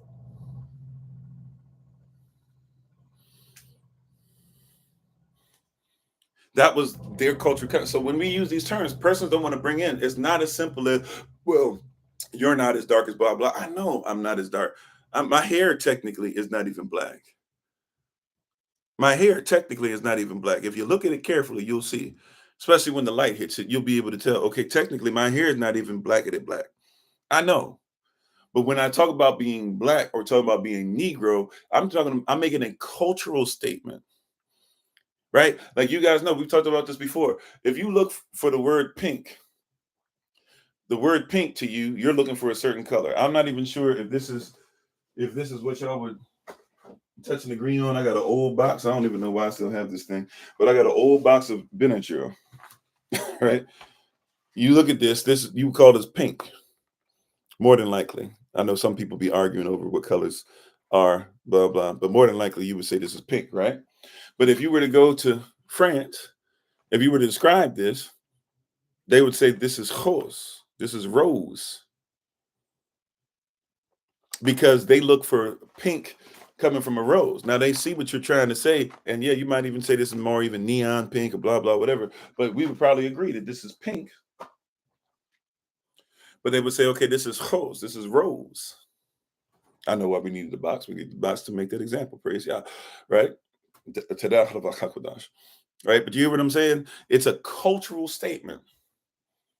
If you go somewhere else, pink might not be. Matter of fact, if you talk about purple, when everybody says we're going to wear purple, I'll put on purple with my Israelite brethren, and I know what we mean, and we're trying to talk about royalty and stuff. But the reality is, what you think is purple is not even what purple was to us back then. And definitely not to those who have romantic values, because they crushed a specific type of bug to make the purple that they wore. So you would probably think of the purple be not even being purple that they wore, but you would say they didn't wear purple, but yes, they wore purple in their culture. It's not the same thing. It's a cultural statement. So when somebody says black, brown, white, moreno, right? Amarilla, yellow, etc., right? Rouge, Moulin Rouge is red, rouge, right? When somebody makes these statements, when somebody's talking about this stuff, right? They're talking about it from how their culture sees it. What does it mean to them? Right? But we want to escape reality. We don't want to go back to what did that mean to them?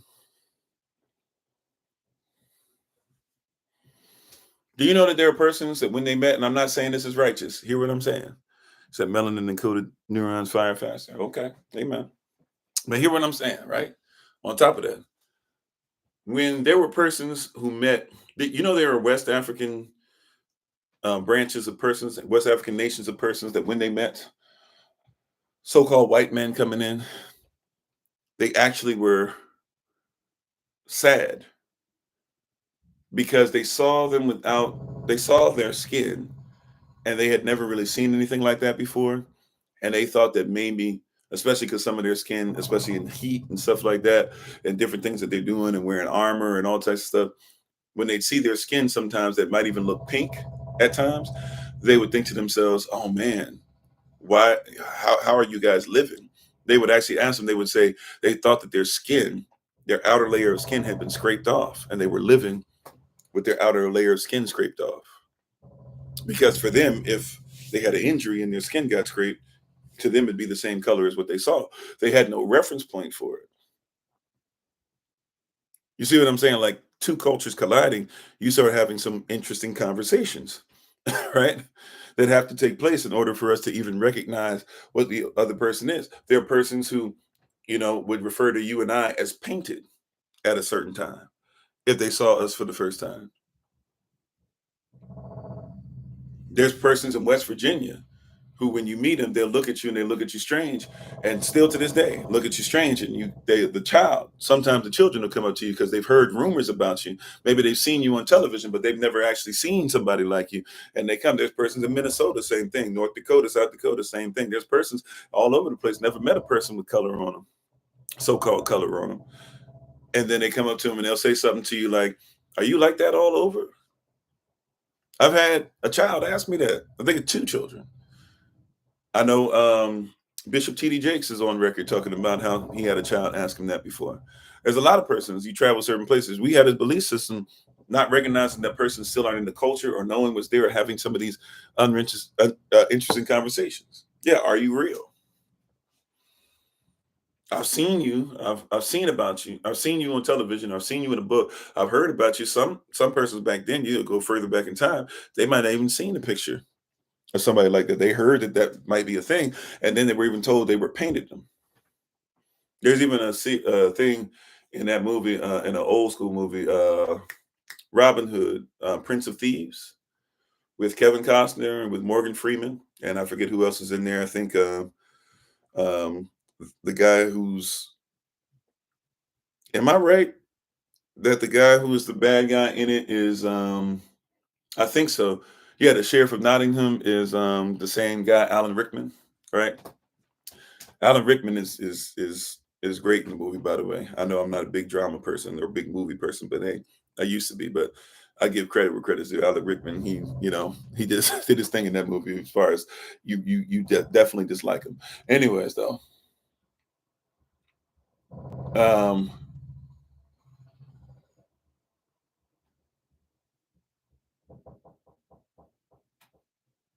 or actually, hold on. See, I might be. Yeah, I think. Anyways, I'm sorry. My mind is wandering. Let me get back on track. So, anyways, in that movie, what is it you have um, where what's his face? Where Alan where what is it? Oh yeah, you have them referring to Morgan Freeman's character as the painted man. Now, this is kind of a little overblown because there were already Moors in England and stuff like that. Septimius Severus, who literally built the English streets, was a Moorish king. So, or a Moorish emperor. He was over the empire of Rome, and they invited him. They asked for him to come in and fix things up. And not only did he save them from the persons who were trying to take them over, but he actually built the infrastructure that today still exists in England. It was a literal African emperor, Septimius Severus. So it's a little overblown, but it is something that happens from time to time, to where you'll see persons who run into somebody who's never had color. And so in the movie, they're trying to introduce that mindset, at least show that in the movie that that actually is a thing that could happen in that time. And as a child that meets Morgan Freeman's character, now the witch, who's supposed to be like a mother figure to the sheriff of Nottingham, she keeps being afraid of him, calling him the painted man. And matter of fact, she tries to off him and he has to off her or something like that. But there's a child in the midst of the stuff that's going on, and the child meets Morgan Freeman, and the child's freaked out. And the child kind of finally, honestly, as a child, asks him a question like, um, you know, are you, are you painted? And then it's like, yeah. And then the child says, did God paint you all over? Did God paint you like that? And he says, yes, God did. Now he's supposed to be Muslim, so he's saying Allah did, but you get what I'm saying, right? But that's something that happens, and we don't want to embrace that like there's there's a lot of differences that come in.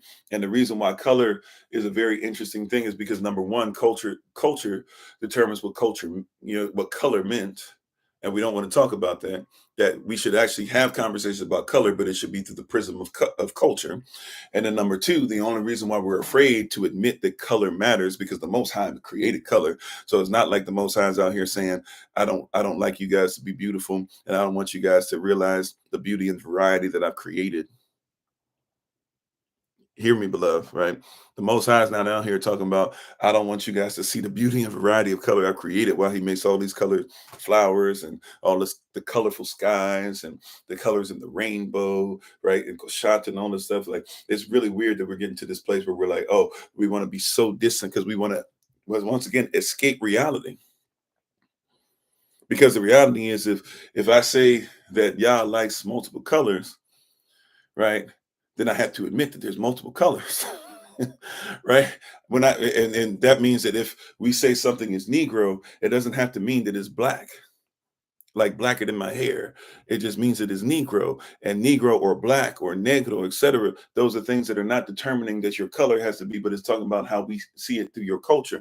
Just like in Haiti, right? When they won against the French and they kicked them out, they said anybody that's here that's white is going to die, and anybody that's here that's black is not only going to live, but also we should give them lands. If you look at that on its surface, on its face, you'll go, oh wow, that's pretty terrible. That's reverse racism. But guess what? Some of the persons considered to be black were the German Hessians that fought with them. The Germanic Hessians at that time, you would probably consider to be what? White, right? The Germanic Hessians, white folk, fought with the Haitians against the French. And when the Haitians won, they said, we're going to call you black.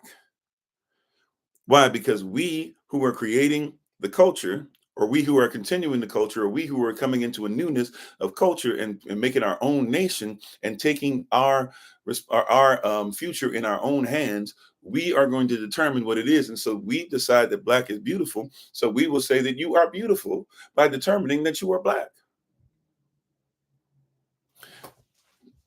You see what I'm saying? Now, somebody might still say that sounds like reverse racism. That's like somebody saying you need to be white to be black. No, no, no. Because in somebody else's culture, what they did is they said, once you were born black, and they changed the law. Look up what Virginia did in the 1600s and others to follow. They changed the law to say that once your mother, whatever your mother was, is what you were. So no matter how much, so if your mother had any black blood in her, period, this is how the black drop, the one drop rule comes into effect. If your mother had any black blood in her, remember, black women are always going to be the mules for whatever movement's going on. So if your mother had any black blood in her, right, this means that therefore anybody who's born out of your mother must be black. They changed the law on purpose to ensure that you had no choice. You would be a slave forever. That's why many of you don't realize you shouldn't sign the birth certificate, because you're going to be, that child will be a slave forever. Or if you're going to sign it, you better be ready to quickly make sure that you say, hey, I'm going to get their passport done as soon as it's signed. And make sure that they have something that says that we don't agree. But you shouldn't even get the birth certificate. By law, you don't have to have a birth certificate. I was talking about this on Patreon for SOC University. I just kind of did a quick video on it. I was thinking about it. We're going to have to reevaluate the way we even teach some of this stuff, as far as making sure this stuff is going out, to make sure that we recognize, look, it's against the law for you to say somebody's a slave, or somebody's in debt to something, or for you to say that somebody belongs to you. How do you have a baby be born and say automatically they have to belong to a state to survive? That sounds like slavery. I don't believe in necessarily reversing a birth certificate. If you have a birth certificate already, we have it on our stuff online too. But what we teach is the easiest way for me. There are others that teach stuff different. Like there's some that even say authenticate the birth certificate. The birth certificate is saying that you're property anyways. So I wouldn't think that you would want that to be authentic. Doesn't make sense to me. But there's persons that have been teaching that. It is what it is. I haven't really seen that work. What I would say is that it's important to just the easiest way, get your DS-11 form knocked out. Get your birth certificate done, and on your DS-11 form, make sure that you take pictures of it, and make sure you get copies of it if possible. But make sure you take pictures of what you're turning in, and with their signature and everything on it as well, showing that what you're turning in is saying that nobody on there is a United States citizen. You should still be taught how to do that, by the way. But just go through that process of making sure that nobody on there is considered to be a United States citizen. Once you do that, then they've literally signed off on the fact that you are not a United States citizen. Your wife or your husband's not. Your mother and father are not. And therefore, if that's the case, then how can you be? And it says right there on there, clear as day, right? This would be, however you sign this, you can be considered to be a U.S. citizen or a non-citizen national. It says it in the paragraph that you're not supposed to sign, you're not supposed to touch, you're not supposed to put your picture on until they verify everything on the form that you're filling out. Read that first line of that first paragraph, and you'll discover real quick it's telling you you can be a non-citizen national or a United States citizen. Now, when somebody says, well, non-citizen national, but what is that? I want to be a United States citizen. Recognize that if you can go into a post office in the United States corporation, and they're telling you that, because the United States corporation is not, you can't go into the United States post office or United States corporative office and tell somebody, I want you to give me a passport for being French. They won't do that. You can't go into a United States place and be like, I want a passport for being Canadian. You can't do that. You can't go into a United States place and be like, I want a passport for being Mexican. You cannot do that. Right?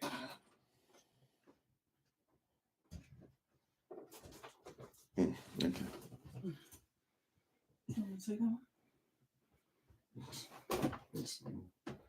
I just found it.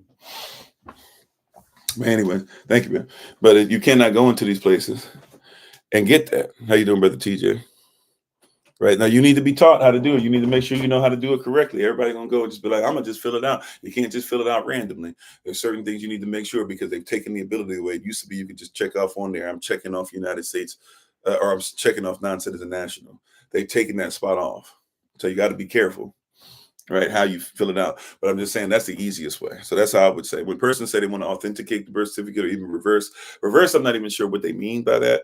But it's easy to just go ahead, take it in your hands and say, hey, that birth certificate, because there's also, for those of us that have one, it does work on your benefit for this. If you do have one, if you decide to have your child have one, it does work as far as one of the things that you're going to use to get your DS-11 form or your passport certified is your birth certificate, meaning that you're going to take the state that you were born in, which is a country. You're going to take that country to the post office, to the federal government, which is the corporation.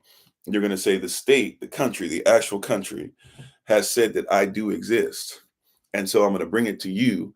And what I'm going to tell you is that since they certified that I actually do exist, I'm going to tell you that I want you to treat me as a non-citizen national, as somebody who actually exists. So it does work in that regard. It makes the DS-11 form a lot easier. Right. And then if you do need the birth certificate for other things, and somebody tries to say, well, your birth certificate and blah, blah, and that state still owns you, or we still own you, or that's your fake version of yourself. It's like, no. Here, I'm showing you that the state, I'm only using this to verify that the state says that I exist. And they say, well, that's a fake version of you. Sure, but that's why I have my DS-11 form that says that I'm a non-citizen national. So the corporation says that they recognize that I'm not a U.S. citizen. If I'm not a U.S. citizen, then they're saying that I'm not part of the corporation. The state says that they recognize that some version of me is born. So I'm here to tell you, as the actual representative, the person that's coming carrying both of these, that I exist. And to go deeper into it is to get a little off track, right? But anyway, that's once again embracing reality. So even if you have the birth certificate, okay, I have it, rather than trying to go through all this stuff that nobody's really been able to prove actually works. I'm not saying it doesn't. I'm just saying I haven't found the evidence that this stuff works. So rather than doing that, we know for sure, get the DS-11 form done, get the new birth certificate, get the birth certificate. I'm sorry, not the new birth certificate, but get the new DS-11 form, the passport. And by the way, places that they're looking for birth certificates, you don't even have to have a birth certificate. You can give them a passport. If you're going for a job interview, if they say they want your birth certificate and your social security card or your license and your social security card or whatever, you don't even have to do all that. You can just give them what? Your passport. You can continue to give them what? Your passport in and of itself is enough. And if your passport says you're a non-citizen national, you can go to HR later and say, hey, don't treat me like a U.S. citizen, treat me like a non-citizen national. If they don't know any better, that's cool. You're supposed to be the one member. You should know the law greater than the scribes and the Pharisees. You go to them and you say, hey, I know you don't know how this works, and that's fine. And I know your HR doesn't know how this works, but this is how this works. I am a non-citizen national. I am a non-citizen national because I made sure that I filled out this form. Here's a copy of it. Boom, boom, boom. Right? That's why I said make sure you got a picture. Get a copy, whatever you can do. Here's a copy. You can see clearly that when I filled this form out, I filled this form and said that I am not, nor is anybody in my family, a United States citizen. When I filled this form out, and I did so, right? That means that I am not a United States citizen. But before you say, well, then I shouldn't be working for you. Oh, I am a non-citizen national, which should be respected and protected by law. And it says so clearly here on my DS-11 form, on the first page that you fill out of the two that you fill out, or the fifth page of the 6 pages that you get completely. And you can see here clearly in that first sentence, it says, I am that I am, right? To say it the way that they changed the Bible in the sand. You see what I'm saying? So you literally, if you are going to go the route of getting the birth certificate, and you might feel you have to, especially if you don't feel like you're prepared. Because look, if you're going to have a home birth and stuff like that, you need to make sure you're ready for sterility. I mean, this stuff does matter, to be honest. Sterility, even though a woman's body can take a lot more, a woman can have a baby in the woods and be all right. But as much as possible, sterility. If you're going to do stuff underwater, you want to make sure the water is going to be as clean as possible and stuff like that. There's some things that you want to make sure are taken care of. But that being said, if for some reason you feel like you can't do a birth and take a picture and make sure that you have witnesses and make sure witnesses sign documentation saying that they in fact were there to see that your child was born, etc. Right? If you feel like you're not comfortable with that, I get it. I get it. And you feel like you don't want to go through extra you're going to have to go through to make sure your child can travel, because yes, you are going to have to go through extra. Your child is going to be something that a lot of persons try to dismiss, but that's why you have to be part of a community, part of a group, part of a nation. And once you become part of a nation and you get that paperwork done, you guys can go ahead and still say, hey, somebody out there verifies my child. But that being said, if you feel like it's going to be a lot, what you do is, at least for the time being, fine. If you got to go to the hospital, I don't suggest it, because they do more damage than righteousness. But nevertheless, go ahead, you do your hospital thing, you get that birth certificate. Be prepared for what's going to come too, because they're going to be like, well, at our hospital, you got to check this stuff. You might need to make sure that you write some stuff in advance, have a plan, say this is exactly what we want. But also too, that child, since they're birthed at the hospital, and that child basically belongs to them, and they're not going to release the child until they feel like they can say whatever that feeling is, but until they feel like that child is worthy of being released. So what are they going to do? They're going to say, hey, they might say your child has to have such and such shots before they can leave. You might have to be prepared for that. They might say your child's going to go to NICU and blah, blah. They might try to say your child's going to have to take formula, and they're going to try to dry up mama's breast milk. They might do a bunch of different things. Be ready for those to be things that could in fact happen, right? Be ready for that. That's a possibility. That being said, if that's what happens and you go through that prayerfully, they're born in the hospital and y'all can leave the next day.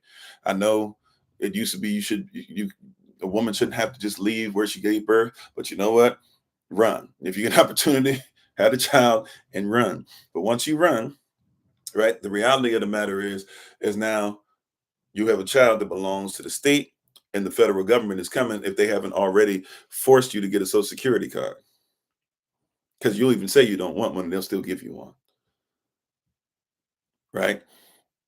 But that's why you make sure you get this stuff on paper. So if they do that, you can sue, or you can just say, I don't agree with it. We don't count that as a social security card. You're trying to do something that's against the law because we had already said we do not want it. You see what I'm saying? That's why you get your paperwork in order. But that being said, if you got to get that, fine. You get the birth certificate, and then as soon as it's physically possible, you make sure that you get that passport done. Your DS-11 form, you do it correctly. You make sure that that child is not coming from anybody that's a United States citizen, and you make them a non-citizen national, and you cover them ASAP. You cover them ASAP, right? But but in order to do that, you have to embrace reality, not escape reality. You got to embrace the fact that this system is after your child as soon as it's born. Yep, they inject chemicals and stuff in the side of the baby, of course. Matter of fact, I was thinking about this. I don't know when this was. Could have been last night, could have been early this rising or before the rising or something. I was thinking about this, that it's almost like, you know how everybody says, I want a house?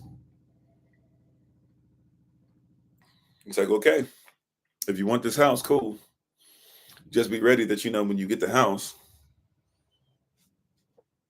I see your comment now, Minister Tamer. I'm sorry. They got us, they have us twice over. They have us, they have the comment, or they have us restricted today, so it might be extra restrictions. So I'm not sure. You might have to ask it in a different way. You might have to text me. I don't know, but I apologize. I didn't see those coming through. I did just see that last one. I could have just missed it. Yeah, DS-114. How you doing, Mike? But you got to make sure you fill it out correctly, and then once again, even when you get it, you have to live it. You see what I'm saying? You have to live it. You have to teach others how to live it, and you have to be able to inform them. Remember, know the law greater than the scribes and the Pharisees. The persons who are writing this stuff, they don't know law. Oh, okay. Yeah, they might not want you to post use of. Yeah, I would suggest taking some of his courses as well. I pay the monthly fee, and I take his classes as much as is possible. Even if I can't make the classes, I donate. I'm not saying I tithe to him per se, but I believe in persons who, if they blessing you with information, I give them stuff. So definitely check out SPC University, not just SOC University. I'm talking about SPC University. That's his. And it's some great stuff you'll learn on there. He also, if you pay the monthly fee for it, I think it's 40 something bucks. If you pay the monthly fee for it, you also get access to all the stuff we be talking about, like these books. He has them all virtually. So every version. So when you go on the site, every version of the Black's Law Dictionary, it's there virtually. When we talk about, you should look up law books for he has most of them. If you're looking up common law things, if you're looking up definitions, if you're looking up things that were written in the 1800s, 1900s, if you're looking for things that that are past 1933 or before 1933, as far as common law, or as far as even something as far as some of the stuff with taxes and things like that, like he's got access to all of it. So a lot of stuff that we talk about, look up this, look up that, he has access to it there. So if for no other reason, then you haven't been able to build up a library yet for yourself, it might be worth it just to make sure that you have the library. So I give respect where respect's due. You said that's so true. When your first son was born, we had to run hot fences, jump over benches. Had to tell him, you see me, come and get the out the entrance. Yeah, so there's a lot. But that's why we have to embrace reality, not try to escape it.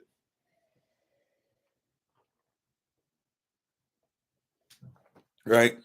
This is the reality, is that, or that's what I was saying. I was thinking about our Holy Spirit brought to my thought process about a house. Everybody wants a house. But I thought about it. There's two types of persons, at least what I've gone through in my personal experience. There's two types of persons that you're dealing with when you have a house. or you have any property for real, have any land, etc. You're dealing with those who want it, and then you're dealing with those who are, put it like this, you're dealing with persons who have it, and then you're dealing with persons who don't, which really equates to you're dealing with persons who want the house, and then you have persons who have it but are trying to fight everybody who is trying to take it, if that makes sense, right? Like my experience in any kind of properties that my family has is that when you have property, you spend a lot of time fighting. You hear what I'm saying? When you have property, you spend a lot of time fighting to keep what you have. No lie, no cap. Basically, either if you got it, somebody's always trying to take it.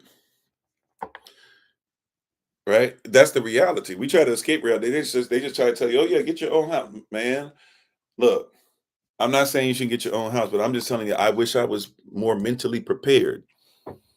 Right? Even though praise y'all for you all, you guys helped us in a big way and everything. I promise you though, they're still trying to take the property.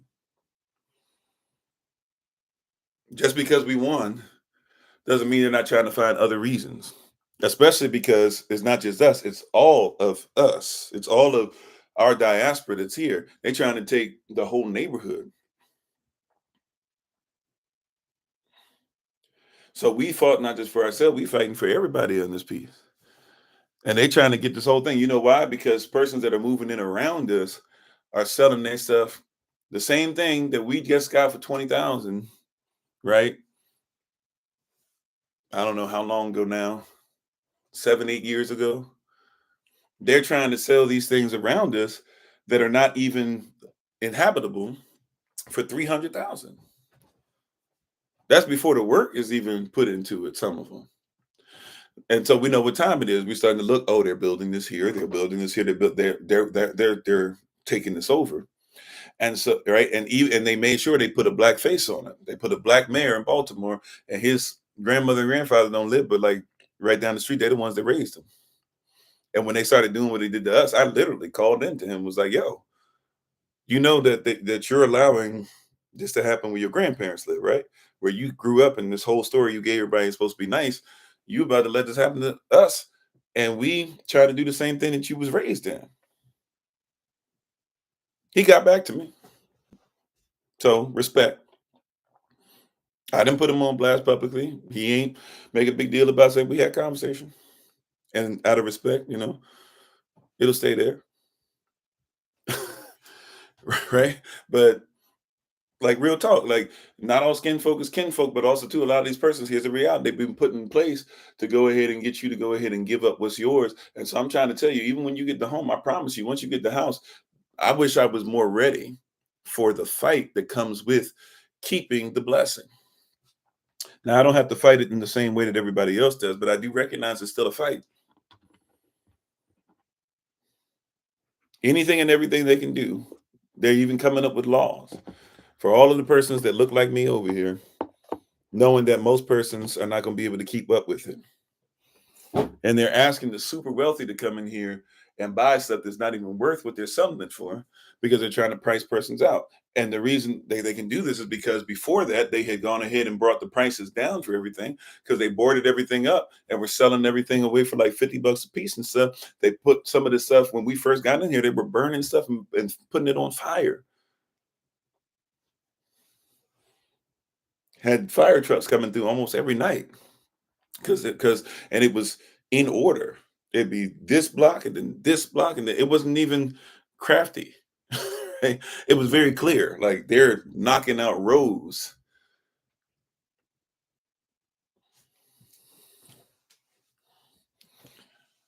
So it's like, yeah, maybe shoot, that might have to be. We might have to go from hashtag expect the blessing to hashtag keep the blessing. I don't know, but and the keep means to guard. I wish I was as astute in guarding the blessing back, as I am now, as I'm learning to be on the fly. Right? There's those who have homes, and then there's those who don't realize that you fight to keep your home. right? Like it was, man, can't we got to do something? We don't want to have an apartment, blah blah. Okay, we got a chance to do something. Elder Alma, she chooses something. It was blessing. It was great. Boom boom. Cool. We got a place. But now that we got it, everybody trying to come for it because they realize the blessing. Look, I've said this before. The enemy is not fighting you just because. The enemy's fighting you because he knows what you have. He knows that you're valuable. Do you accept that reality? Are you trying to escape that reality or embrace that? Like the enemy has embraced the fact that you are his enemy. If you're his enemy, that's because you are valuable to the kingdom. So if you're valuable to the kingdom and the enemy knows it, why is it that you live in less, like with less value or less of a value for yourself than the enemy has for you?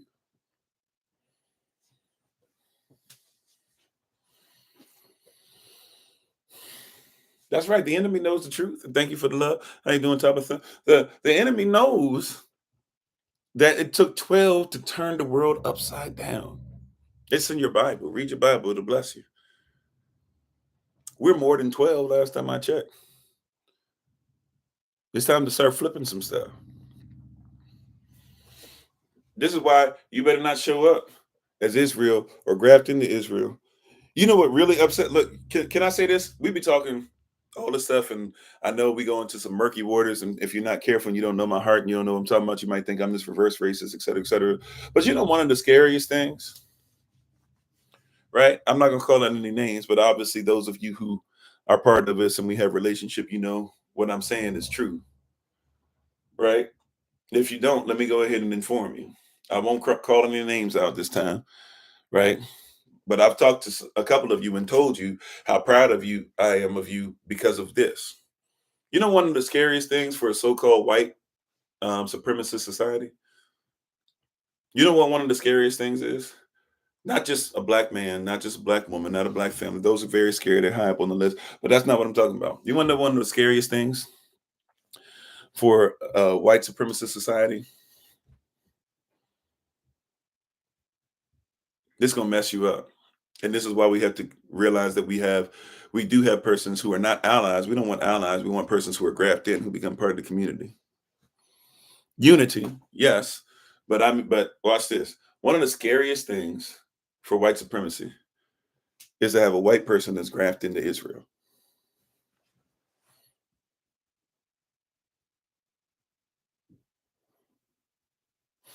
If they ever see a brother that's been included and he wearing fringes, he's cut off. We don't talk about that a lot. There are a lot of preachers. There are a lot of pastors who spoke and said Black Lives Matter. As soon as they did, they were fired. There are a lot of pastors who began to say, "Hey, Israel are the chosen ones. The African Americans even are chosen. They're Israelites." Now, obviously, that's a oversimplification, but there are ones that preached it. And guess what? As soon as they preached it, you ain't heard from them no more. That's right. Rejection of their culture and acceptance of the kingdom culture. That, right. It's one of the scariest things. And when you start to see it, you should take a look at it rather than going ahead and denying it. I know you want to. I know it's in you. It's in me sometimes too, if I be honest. But they gotta go. I gotta go past the flesh. We all right. The flesh got to be removed. Circumcised heart. Come with the righteous heart and look at it. When these brothers and sisters, and I call them that because they're grafted in. When these brothers and sisters have said, "I will not look like what you tell me I'm supposed to look. I will look like what Yah says I'm supposed to look like." And that means that I will dress like what you say is evil because you say they're evil because of their skin color, but I am grafted into them. As soon as that happens, it's one of the scariest things for white supremacy. That's why if you look up Tim Wise, Tim space Wise, he one of the scariest things for white supremacy because he's somebody from Tennessee who hung out with some cats, actually found out what found out that there is a possibility for the first time, realized that, hey, the difference between myself when they talk about what's that term that everybody talks about when they say white people, I'm trying to say appreciation, that's not it though. You know, when white persons don't deal with the same stuff that black persons do, I'm sorry, forgive me, what's that term, what's that term we're looking for?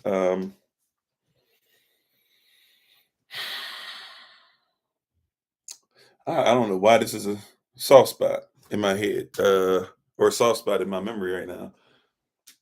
Y'all know what I'm saying.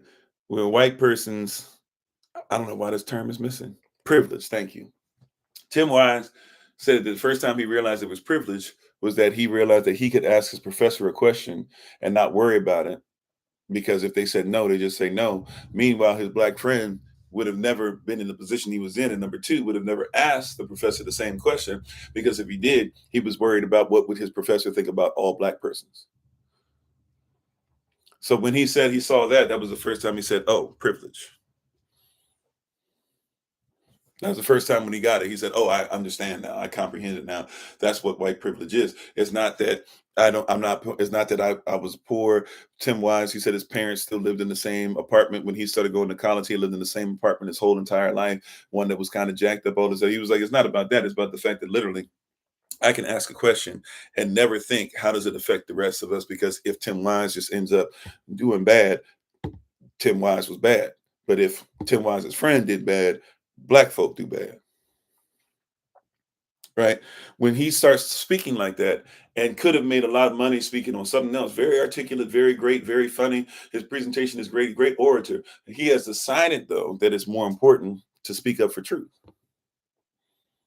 And then will even admit to you in the midst of it and say he does realize that the situation is kind of even eerie as well, or weird as well, because he is somebody literally writing on behalf of a people, right, that are not him, trying to get his people in line, trying to tell persons we should all come together, and is making money off of the fact that there are those who are oppressed. He'll even throw that in there, which I wasn't even thinking about, and I don't think he should hurt him.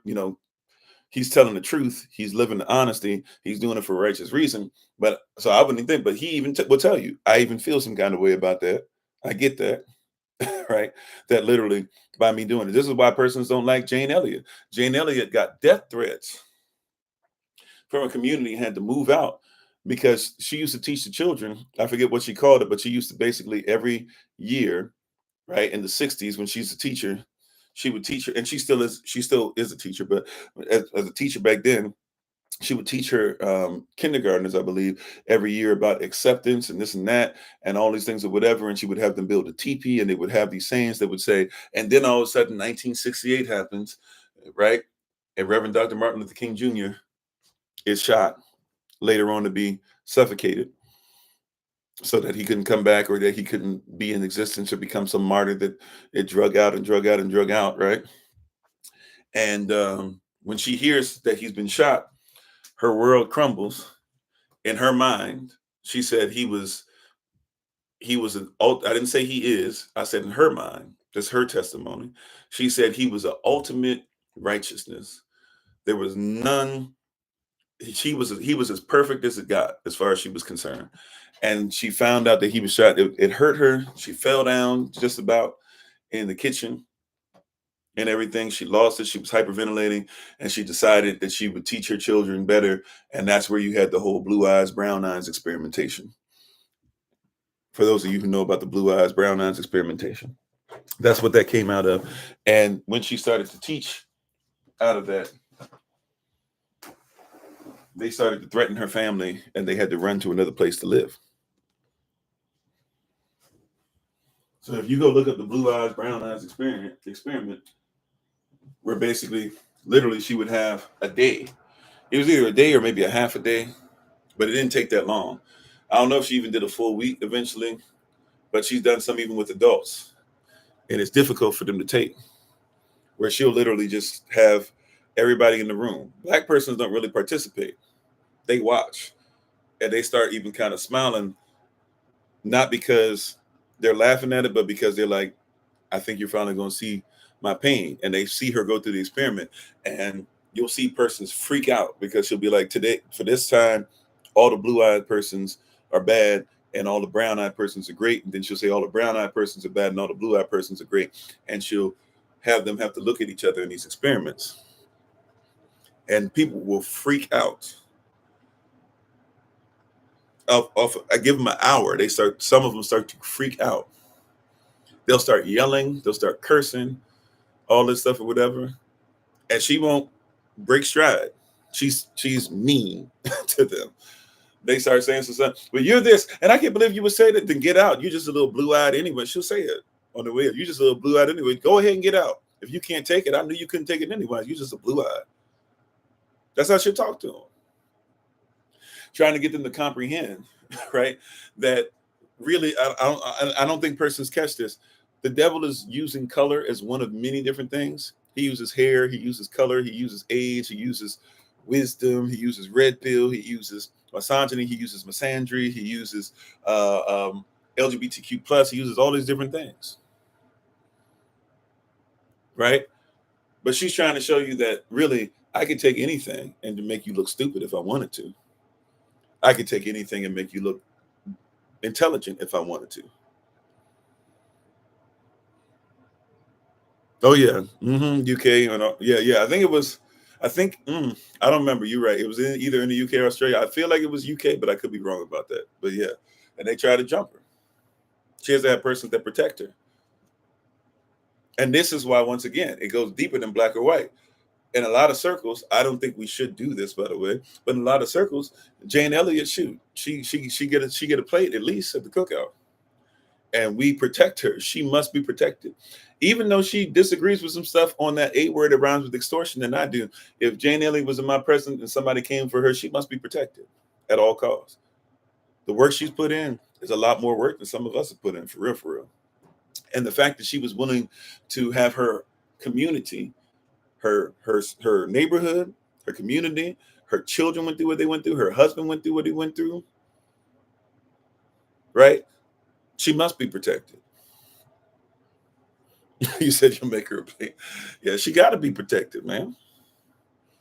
Tim Wiseman must be protected. That's why I talk about Pastor John Brown so much. You got something to say about Pastor John Brown? You got something to say about me, because that man shed blood, and his children shed blood. And one of them, that was a child that wasn't even all there as far as their mental faculties, they took him out too, just because he was his son, because he would dare say that we deserve, by the Most High's word, he preached and taught around the world, that we deserved freedom. Yeah, he grafted in, right? He grafted. You can say, well, the man is grafted in. They call him crazy just like they call us crazy. See, you got to embrace this reality. They call you crazy. They call John Brown crazy because he said that you are not crazy, you are intelligent. So be crazy like John Brown. Pause. That's for educational purposes only. I'm not saying get ready to go ahead and do what John Brown did with them guns and everything, but be willing to be ostracized like John Brown. It's foolish of us. It's crazy of us to not give respect to those who lay down their life. Right now, I'm not saying therefore every white person should be put above us. No, see, this is when it gets crazy. Well, let's keep this plain. Let's not make this something else. Let's keep this practical. Obviously, there's a whole lot of us that need to be discussed as well, but we can't act like that there's nobody who believes in righteousness outside of our skin pigmentation. And even in that, okay, so am I more righteous than the light-skinned person? Is the darker-skinned person than me more righteous? Am I more righteous than the dark-skinned person, or the darker-skinned person is the light-skinned person? Is the one that passes for white? We got members here. Once again, I'm not going to call out their name, but there's some members on here. If you were to see their picture, you probably think they're white. They're not white. Matter of fact, I have a mother that passed for white. I've shown some of y'all picture of my grandmother. My grandmother, to me, maybe just because, I'm trying to blow her up or whatever. To me, in my head, when I see my grandmother on my mother's side, I think of the Queen of England. But she's Jamaican, not white person live in Jamaica. She's Jamaican. You know what I'm saying? She's Jamaican. But she white as I don't know what. And so somebody would see me and think that I'm better than the dark-skinned person. But the reality is, if you was to see where I come from, you might realize if you just go back 2 generations, you go, oh. So does that mean that I'm better because I look? You see what I'm saying? It gets into these weird places. We got to embrace the reality. There's a lot of reasons for different color. And Yah is not necessarily stuck on your color as far as your righteousness, but Yah loves everything about you, including your color. Can you embrace that reality? This means that color always matters, but it doesn't mean that your salvation is stuck on color. This is the hard part for a lot of us. This literally means color always matters, beloved, but it doesn't matter but it doesn't mean that your salvation is based on your color. You know why color matters? Because you matter. Everything about you matters.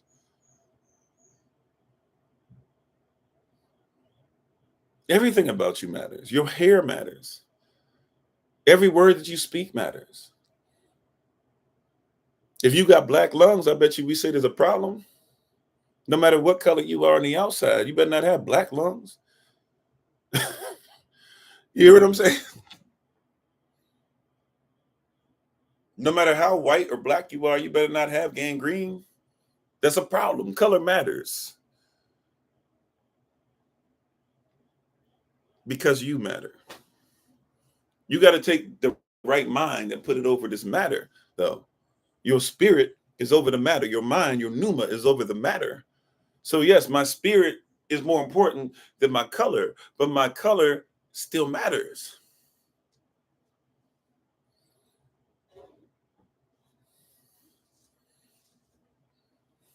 You know why my color, and you know why we have to make, and this is why, and I know some persons are going to be tuned off or going to tune out on this part, or you might not fully agree. It's okay, right? I love you still the same, and I know you love me still the same. I hope you hear this though. The reason why we have to talk about this stuff so much is because there was something called iconoclasm. It still exists. The iconoclast, what are this designed to do? They were designed to take everything that looked like you and rebrand it to where it looked like something outside of you, so that you would never see you as anything profitable. You would never see yourself as rich. You would only see yourself as poor. You would never see yourself as Israel. You would only see yourself as this as the synagogue of the Satan. So it's important that we talk about this stuff because it's important that we reevaluate these lies we've been given. And when we find out what's a lie, we stamp it as lie and we go back and say, what is the truth? I'm not saying everything that's ever happened in the story of mankind needs to be turned into black persons did it, but there's a lot of stuff that was on purpose changed to say that we did nothing. Why do you think you were taught about the Great Wall of China? Because the Wall of Benin exists.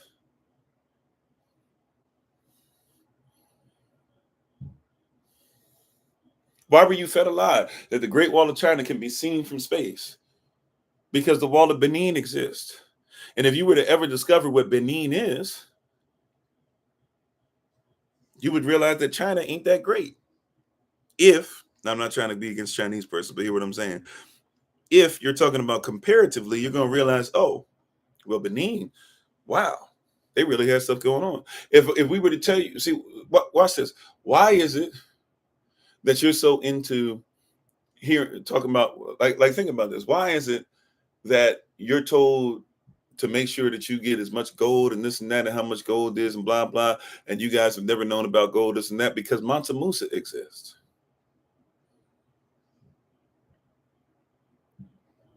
If you learn about Mansa Musa and you know that's where you come from, and you know Musa means Moses,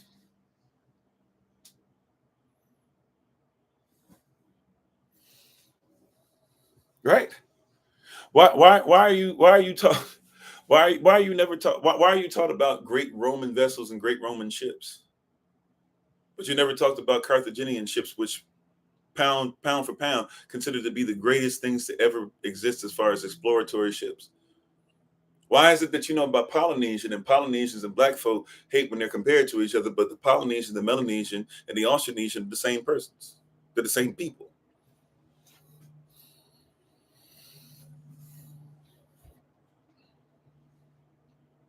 Why is it that they'll admit to you that there's Chinese DNA in Native Americans? It's because Chinese persons and African persons are the same. So in order to make sure that you think of China and never yourself, you had to think of Africa and China not even being connected. See, we are honest about this stuff, then you realize that all these different variations of color and all these different variations of persons and dialects and people are because we come from the same source. That's why it matters. Because by trying to tell you that everything belonged to one group, and I don't just mean white people. See, because even if you're going to talk about it, did the Irish benefit from what the English did?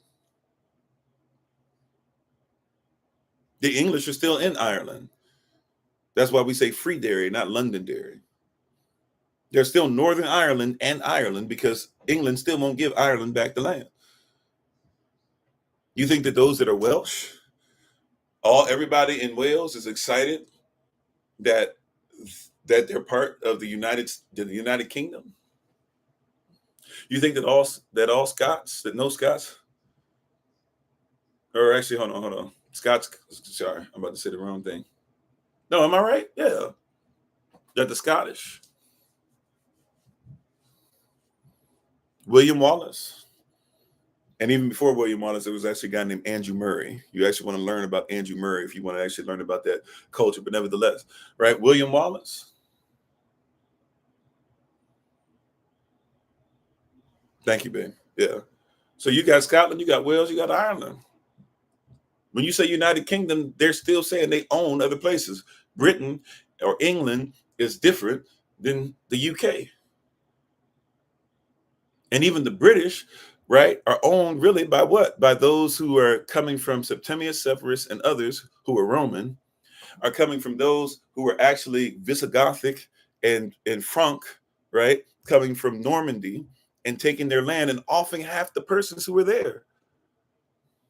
If we're going to be honest about it, we got to embrace the reality. We want to keep escaping reality. Hey, man, it's not as bad as you think. Everybody went, like, this is one that really gets me. Everybody went through slavery. Why are you always talking about slavery?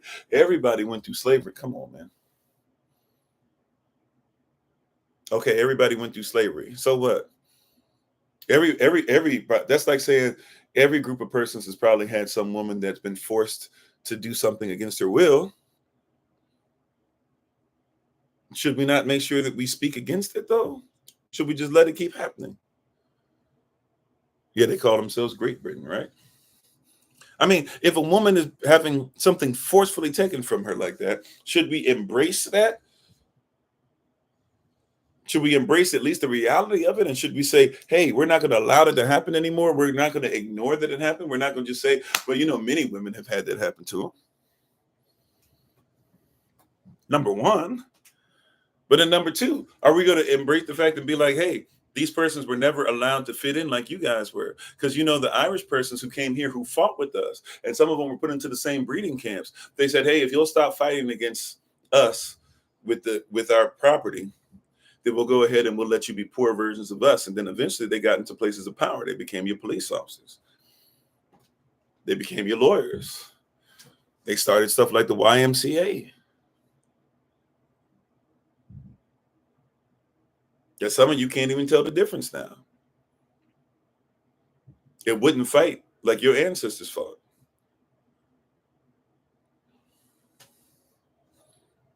The fire department, etc. Yeah, right? Now persons kind of sort of look up to Irish persons. But they used to be N-words like us, basically. But we don't want to have an honest discussion.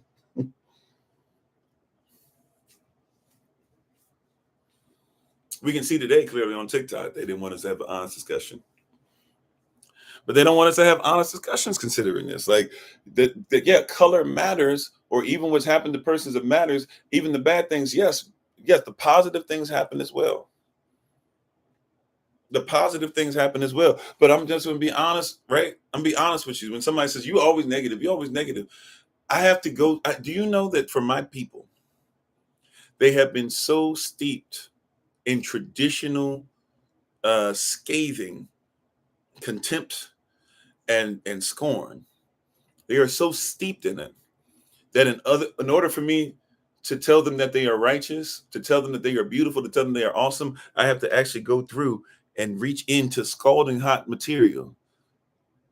I got to put on extra gloves, if you will. I got to put on extra protective stuff. I got to learn. I got to be prayed up more, because when I'm dealing with my sister comes from generations of trauma of where it was okay to take her. Matter of fact, our sisters still can have their lives taken, thrown to the side of the street, be forced against their will to do something they don't want.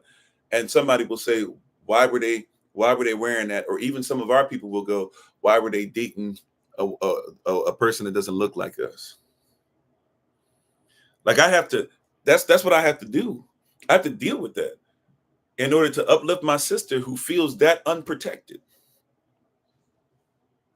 You said another thing they do, Africans made slaves, African stuff like that. Yeah. Same ballpark. Right. When I'm dealing with my brother, my brother is trying his best to make sure he's so afraid. You know where this pause mess comes from? For real, if we just want to really dive deep into it. Thank you, Holy Ghost, for this. The whole pause thing, it comes from a place to where we're afraid to show affection at all because there were masses we had that used to do bronco busting. And when these masses did that, they would force not just the women, they forced men. And there were women who were conquerors who would know that they had power over us and would force us to be down, buck breaking. Yeah, excuse me. And so they do buck breaking by really doing, sorry for my language, they do buck breaking like they do butt breaking. And so there's a lot of brothers who are afraid to even have you come close to saying that they can be considered to be what a man can be as far as his actual self. They're afraid to be sincere. They're afraid to show. Matter of fact, some sisters out there don't want to see us show that stuff because of what happened when we got off ships and they took the chief and the chief was ripped apart and the men were beaten to within an inch of their life, but were still kept so they could be valuable property and make them, and provide great economics for them. And then were used only to sleep with them when it was time to make a baby. Then would go ahead and be put somewhere else, and then they would go through buck breaking. You call this DL. This stuff was interwoven. How you doing, Sister Helen? This stuff was interwoven. This stuff was interwoven into society. This is how you have sisters who will go through all this stuff or whatever and still whatever, because our women, we have some we had some, person that's passed away now, but we had some sisters in our family who legit were teachers, and on their way to teaching persons, sometimes would have to literally have her sanctity taken. And she kept doing it because, hey, I got to wipe myself off and keep going because I got to teach these babies. Well, guess what? That's what happened in chattel slavery times. Dr. Leah Africa, he talked about his grandmother. His grandmother basically born a slave. And he told his grandmother as he was learning, he said, hey, man, cool. I'm grandmama, they teaching us about this, and they teaching us about that, and they teaching us about how to help persons who've gone through being forced into, stuff against their will. And she was like, what? And he said, yeah, we're teaching, we learn about in psychology and stuff, how to help them. And she said, child, please, you just wipe yourself off and keep going. Because his grandmother had to get in a mindset to where she had to escape reality so much that if somebody was doing something, she had to be taught as a child. Do you know what it is for a mother? Hopefully you'll never know what it is. But this is in our DNA memory, unfortunately, that our great great grandmothers were teaching our great great grandmothers that, hey, if massa comes and he does this to you, this is how I want you to escape reality. This is how I don't want you to fight him. I don't want you to do whatever. You got to learn to take this. So yes, it sounds like a lot of negativity, but I've got to sift through a whole lot because ain't nobody else trying to deal with the psychology of our people. Trauma is ordinary and taught us to survive. Yeah. Yeah, you got to find quick ways to move on. Yeah. So we have sisters that still, even if you're not going through that exactly, you've been taught by other women who have passed down from generation to generation. This is why in our communities, they try to, I'm going to try not to go over. We got about 14 minutes left. I'm going to try not to go over. I promise I am. Somebody hold me accountable when it gets close to 11. If it seems like I'm about to go over, I'm going to try not to. I've been messing with that a little bit since I finally started talking again. Forgive me. This is why in our community, you have so many outsiders, and we're starting to talk like the outsiders. I'm sorry, you said you were told stories when you were 5 about people being tied to train tracks, right? And other things that have happened with our family and stuff too, that, I'll leave alone for today. Right. But yeah, a lot of different things. And I'm saying our family, really your side of the family, but I'm saying our family. Um, but this is why you sound like an outsider. You hear what I'm saying? You sound like somebody else when you're sitting there talking about, man, these women out here, all these black women, they just hard, they callous. You can't, yeah, they've gone through a lot. They're not the only ones who've gone through chattel slavery. Stop. You sound like an outsider. You sound like a conqueror. You're more than a conqueror. You're more than that. Do you know? Look, man, like I think when you get empathy and you stop trying to sound like them and you stop trying to be overbearing, you stop trying to be Mr. Red Pill, you stop trying to be the one who's deserving of all this honor and glory and respect, that stuff will come to you when you start protecting what's yours and at least talk about it, at least listen to our sisters.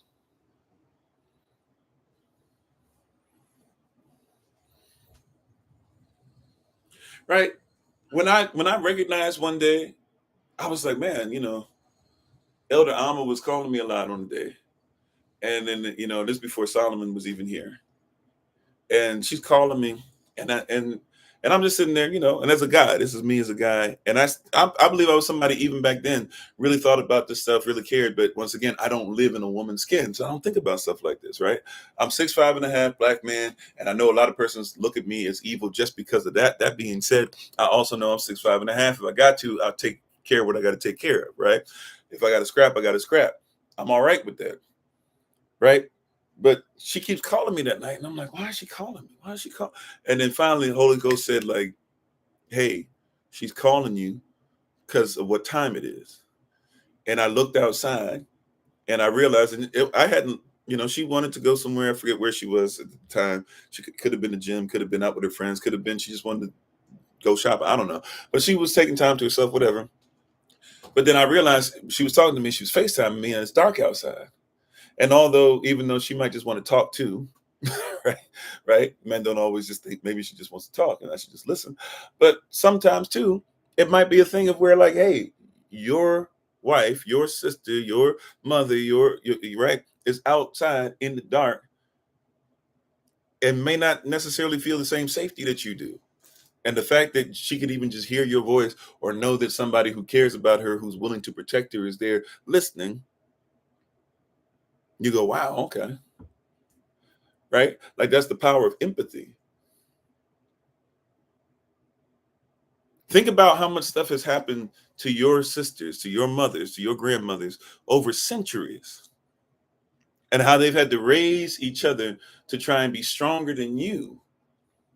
No wonder they don't want your protection. And it's not even because you asked for that. It's because somebody else put it in place, sure. Now, we were disobedient and concerning the law, but somebody else put it in place, sure. But you got to recognize that some of them still, in all of that, still know deep down inside they need security and protection, security and affection. And so they're trying to learn on the job. Their mothers didn't teach them. Some of their fathers weren't in their life, and some of their fathers were busy doing the same thing that was taught. Hey, go out there, work, work, work, procreate, work, work, work, procreate. Some of them didn't have fathers. Some of them did, praise y'all. But some of them didn't have fathers who spoke life into them every day. Who had fathers that said, come here, girl. What you talking about? Who said, wipe your tears. Who let them go off on them and let them go off on them. How you doing, Sister Akita? Some of these baby girls didn't have that. So you're going to have to be the one to actually show. And when they, watch this, and when they finally show some vulnerability, right? Yeah, some persons even came from other cultures where they got that. They came to the United States of America, they're not getting it, or other places sometimes not getting it, right? So hear what I'm saying. When they show vulnerability and they say, okay, I'm willing, then all right, then you give them. And I'm learning. I'm not always the greatest at that either. I'm be honest, but I'm learning to get better in that regard, right? When you sit there and you do this whole weird thing of that's why I don't want to, that's why they always say, that's why I don't want to deal with a black woman, blah, blah, whatever. Guess what? These sisters are hurt, but we got to ask a question now. Instead of you talking about what you deserve and you being a man. And look, I believe every man deserves respect. All right. I believe he deserves to be heard. Okay. Putting that out on Front Street. Okay. That's very big for me as well. I believe you deserve respect. You deserve to be heard. That being said, if you can get past what you deserve long enough to be able to protect somebody who's never felt protected,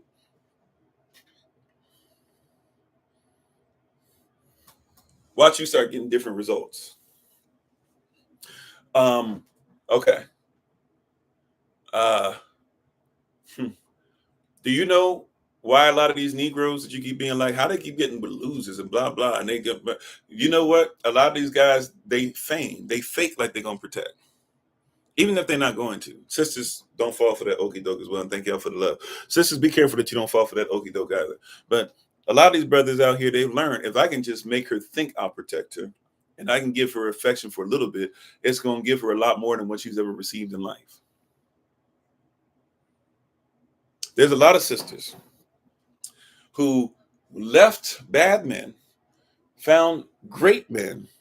The bad man comes back that they were hoping they were with for years, and they were just hoping and praying, hey man, maybe this will be the time. He comes back and says, look man, I lost you, blah blah. And he just don't want you to be with somebody else. He trying to have control over your life. And she'll leave the great man and go back to the bad man and be upset, and now she can't have the great man or the bad man.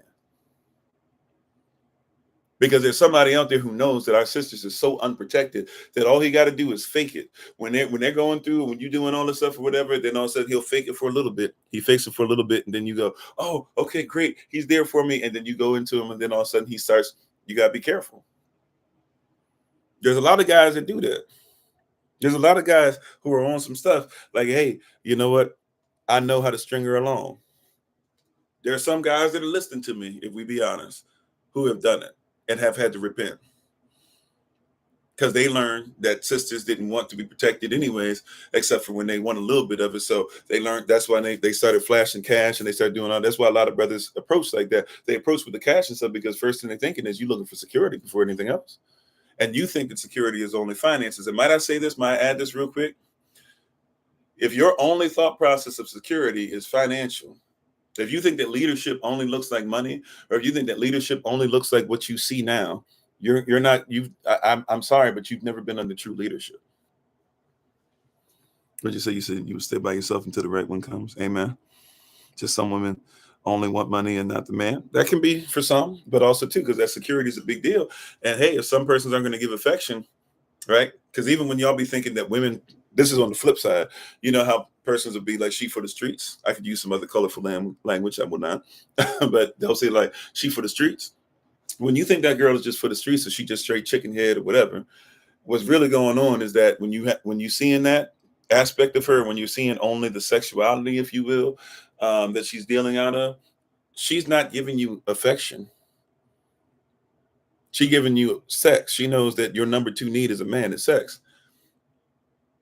So she'll fake the security, or she'll fake the respect thing. She'll listen to you for a little bit. She'll have sex with you, right? Because that means that in your mind, you think you've been respected and you got sex. 1 and 2 are met. And so then after that, you start getting upset and weirded out when she starts showing other behavior. But she was not worthy. See, watch this. You have to find somebody who's worthy. And it's going to sound weird. You're going to have to find somebody who's worthy of respecting you, and somebody who's worthy of having sex with you. And on the flip side, the number 1 and 2 need for the sisters, you're going to have to find somebody who's worthy of securing you, and somebody who's worthy of giving you affection. Because not every man should give you affection, nor is he designed to. And not every man should secure you, nor is he designed to. Because if that man loses his job, his security didn't stop because he doesn't have money coming in. If you were to both end up homeless on the street, his opportunity to secure you did not stop because you're homeless on the street. If you were to have children, he still should secure you before he secures the child. See, security is different, and the affection is different. Not somebody should, only one person deserves to give you the security and the affection of a husband. And only one person, right, outside of when you're being raised by the community, of course, and other men are working together, right? And we should still work together, but we were talking about marriage, right? Only one person on the flip side is deserving of giving you respect. That's particular type of respect, and only one person is worthy of giving you sex.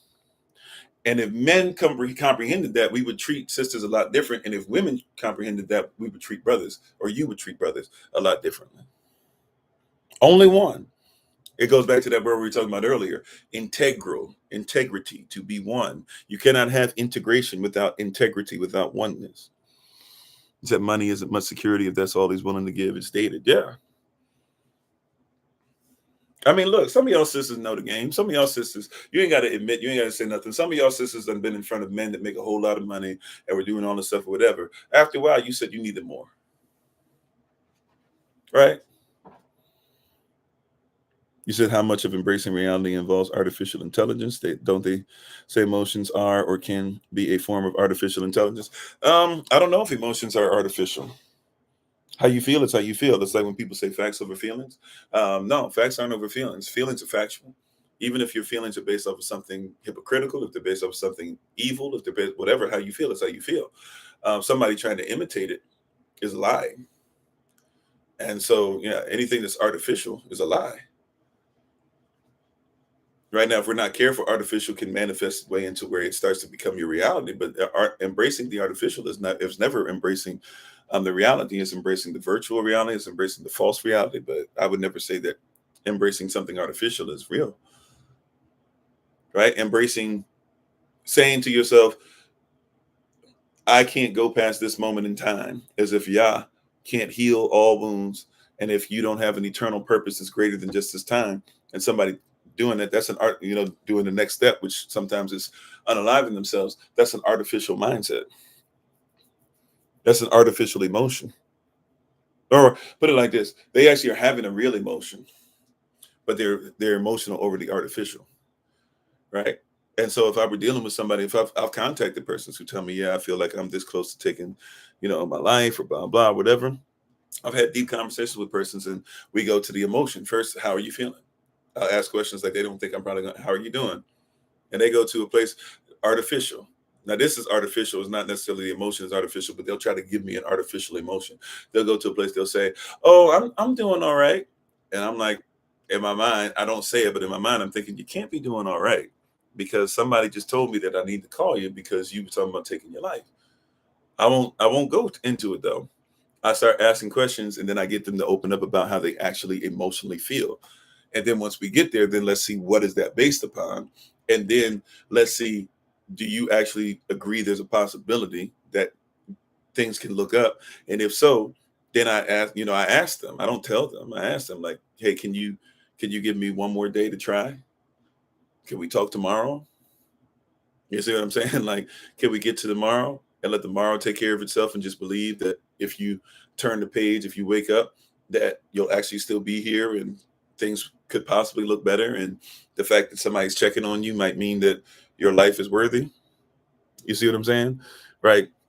Like so persons who are getting into AI and stuff like that, that's a way where somebody who's tried to put as much of your habits into a system, maybe, or a system that's designed to be studying and within its best robotic sense, because we're more than just robots. We're more than just the mechanics.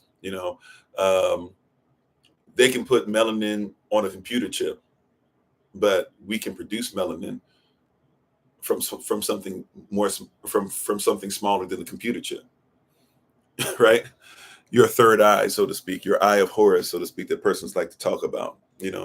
Um, you produce so much DNA memory from a drop from if you were even able to get just straight up melanin and get a drop of it on the tip of your finger, it holds more memory than a stadium worth of supercomputers. So there is no computer system that could ever it could imitate but could never really have an actual human emotion. It would only be able to give what somebody told them or taught them or even what it's observed. It's kind of like the devil. The devil cannot read our hearts. The devil can see your actions though. It can try to make it seem like he's reading your hearts and sometimes read you so well and you open yourself up to him sometimes so well if you're not careful that he can somewhat make reads on you, but the devil cannot imitate Yah's love. And if you stay connected to Yah long enough, you'll be able to embrace that reality.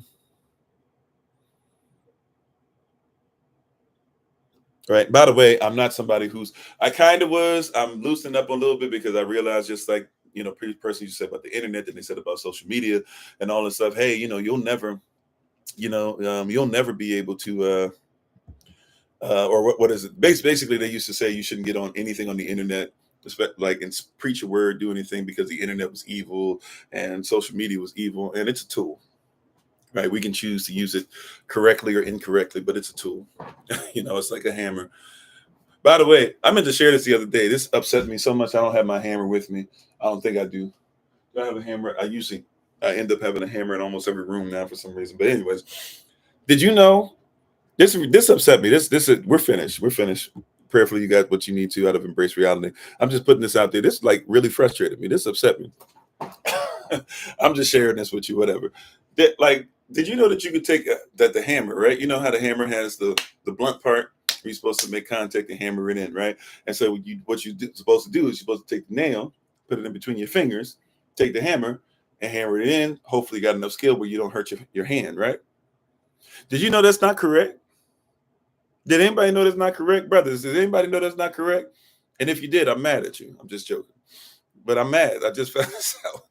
Did you know that you take the hammer and you're supposed to take? You know how that has the part that you take this. We use to pry the nails out on the hammer, right?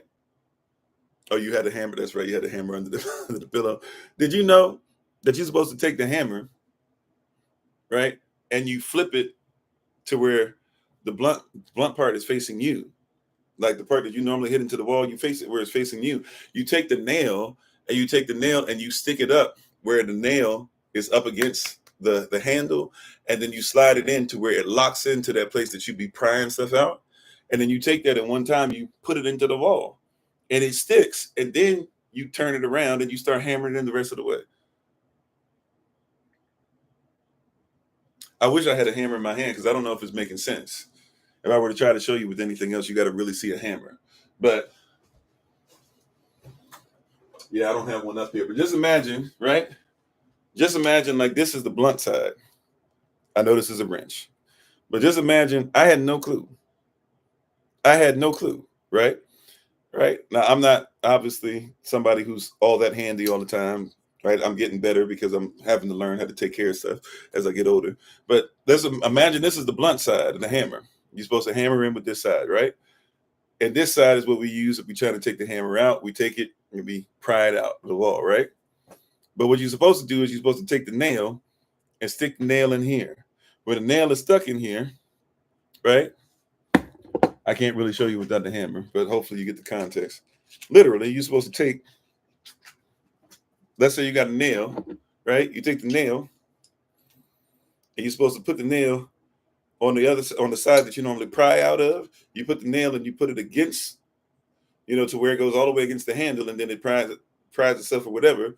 You take that part and you boom, and then as soon as you do that, it sticks into the wall. Then you come up over it, turn around to the blunt end, and you begin to hammer it all the way into the wall. Man, I was so mad when I saw. But it shows how you can have a hammer.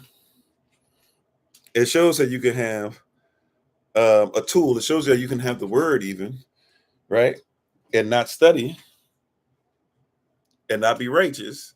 And you have this tool that's designed to make sure that you can build homes, put great paintings and pictures on the wall. And at the same time, you never know. And you done hit your fingers a few times. You done did all this and all this. You done put a couple dents in the wall a couple times. And the hammer was literally designed. But you got to know the instructions. You have to know the fullness of it. You have to have somebody possibly teach you that. You got to have somebody pass that down, right? So now when I embrace the hammer, I embrace a different reality. Whenever I see a nail now, I look at a nail differently because I embrace a reality that was never taught to me. Somebody simply posted it and was upset themselves. It was like, hey, did you guys know?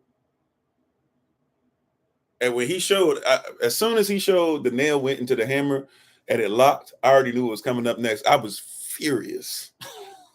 Before he even put it into the wall, I was furious, beloved. I was furious. Another level of accuracy. I was furious. As soon as I saw it lock in, I was like, he is not. Like, you ever see somebody do that? As soon as he locked it in there, I said to myself, I was like, he better not. As I said, I was watching it. I said, he better not hit that into the wall. That's the first thing that came out of my mouth. I was by myself and I was watching it. I was like, and I was like doing my little treatment stuff, heavy and stuff. So I couldn't even really talk. I almost spit everything in my mouth. It was like, he better not hammer that to the wall. And as soon as he did, I got up out the bed and I walked around for like 2 minutes. Heated. Right? Was heated. But anyways, like I said, time is up. But that shows, right? Embrace reality. If you've never been taught how to embrace it, you can have a tool, you could have eternity in your hand.